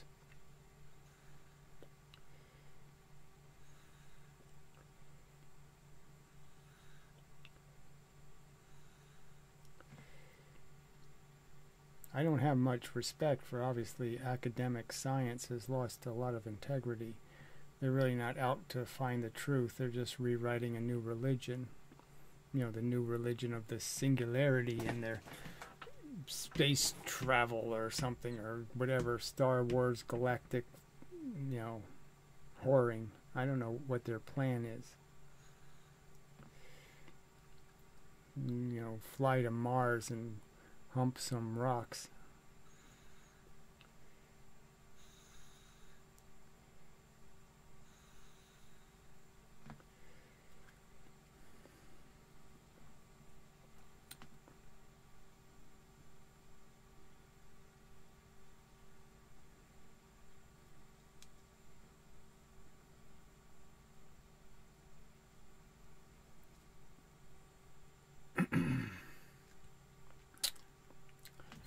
I love Warhammer songs. Well, I don't really care.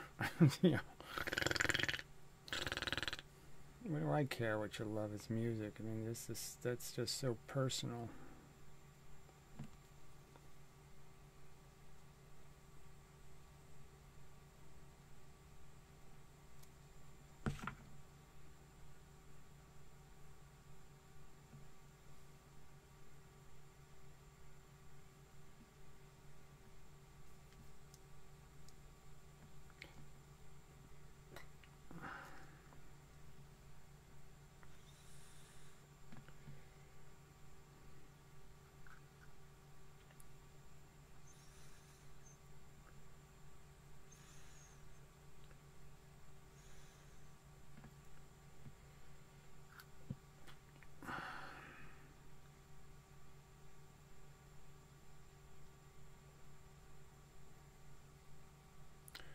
I had never really had any use for political music, so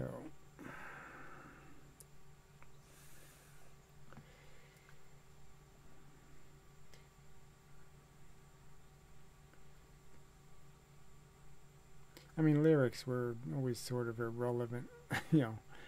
I just like pretty voices.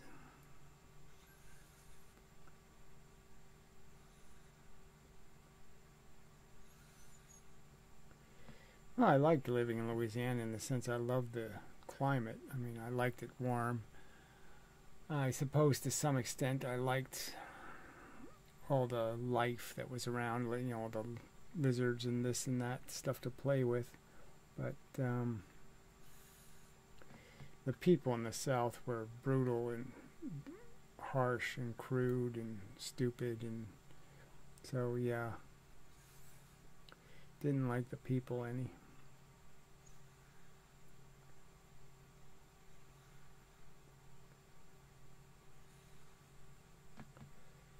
I don't know, I quit smoking cigarettes when they cost whatever it was, $1 a pack or $1.50, whatever the number was. Yeah, they just got too expensive.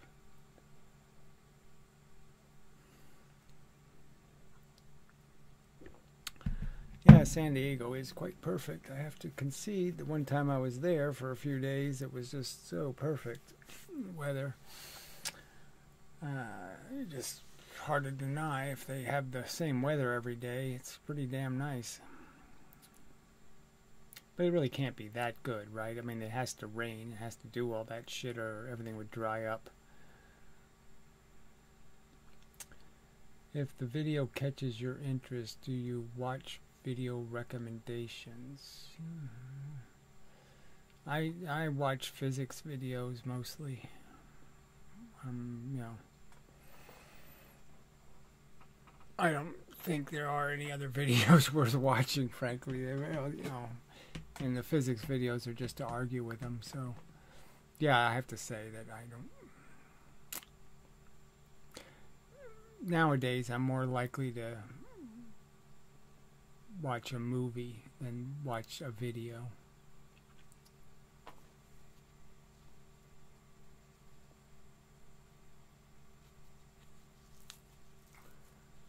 Yeah, well, you really can't argue anything else just because the environment's just so broken. But, you know, even the economics thing, they've, you know, the system is built out of so much bullshit, and you're just saying, well, the bullshit's going to run out. I mean, they're going to run out of gimmicks, you know, and they keep doing this gimmick shit, you know. But they've destroyed all the mechanisms, like, you know, the FDIC insurance, for example. They're insuring $8 trillion, you know, worth of junk bonds with $200 billion worth of assets. So there's just no chance that when the shit hits the fan that, you know, any of these mechanisms will stop the run on the bank, so to speak.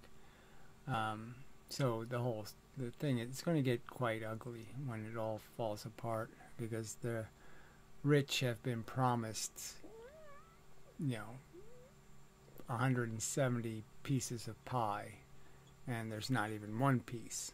You know, there's one pie, and there's, you know, they've been promised that they own hundreds of pies, and there's no pies.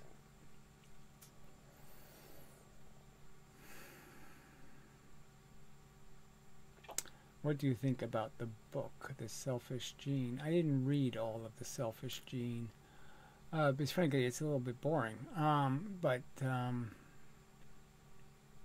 the argument being made is perfectly valid, that, you know, we think we're evolving, but we're just the demonstration model for a line of code inside of a DNA molecule, and it's the line of code that's really trying to survive.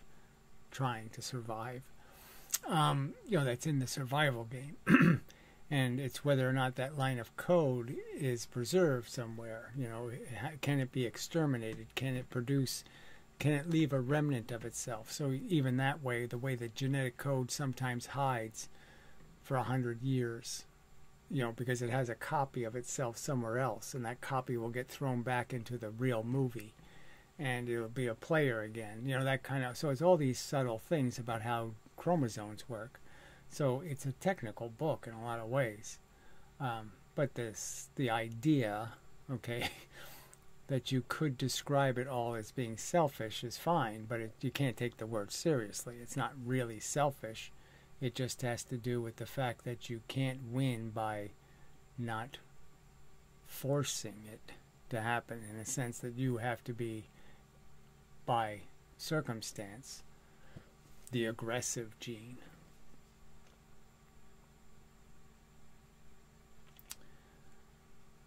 Let's see. Oh, okay. If you had the chance to talk with Richard Dawkins, well, he's been such a disappointment that I don't think I'd like talking to him. And Neil deGrasse Tyson is such a clowny idiot. But yes, I'd probably prefer that conversation just because I think I could make a fool out of him very quickly. Whatever do you think would you understand and agree with you? Or whatever do you think they would understand and agree with you? I think I could make arguments that they can't defeat. I mean, Richard Dawkins can always be made a fool of just by pointing out he can't figure out that other sentient organisms shouldn't be imprisoned and tortured and then murdered. And that's pretty dumb. Benatar, yeah, he's a backstabber, frankly. He stabbed the cause in the back, I mean, to retract from the statement that everything I say applies to animals, and then basically say that the only way, nothing can be done for any retarded human. You have to let retarded humans run free. Some kind of nonsense like that. That we don't have any control and we can't apply our judgment. It's just ridiculous that we should let animals decide what happens to them, when obviously they can't decide because they can't understand their circumstance.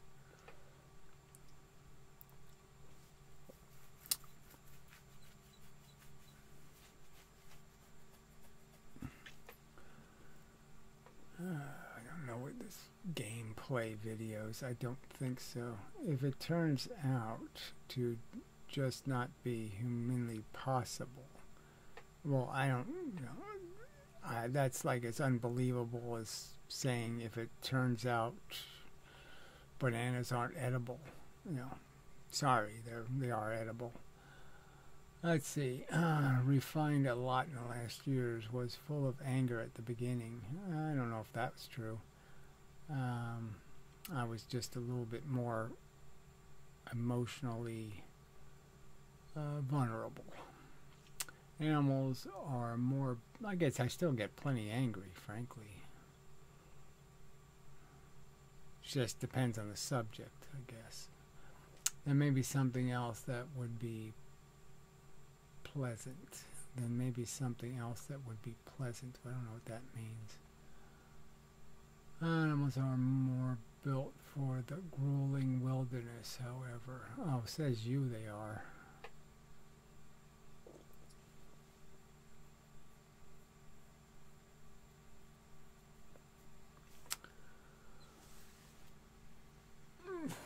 Alright, well, it's probably time to say goodnight, I think. Yeah, I think I'll decide to say goodnight. Let's see, a 65 is interested in playing video games. I'm just saying, well, I'd be interested. I just know it's a waste of time, so I'm not going to do it. I'm not going to waste my neurons. I have projects to complete, and I really have no time to waste on frivolous gameplay. Just a fact. Draftphysics.com. Draft Science on YouTube, yeah. So go to Draft Science on YouTube, and you can see I have spent a lot of time, okay, on other subjects. I guess that it is possible to create an other channel. I guess that it is possible to create an other channel. Who are you talking to? I'd like to hear your thoughts on this. I made a whole bunch of channels. You just can't use them anymore because YouTube won't let you. Comprehension is not a requisite of cooperation. I don't know what that even... I think you obviously have to have shared interests to cooperate, and frankly, they have to be real shared interests, or the cooperation will end up getting you shot in the head.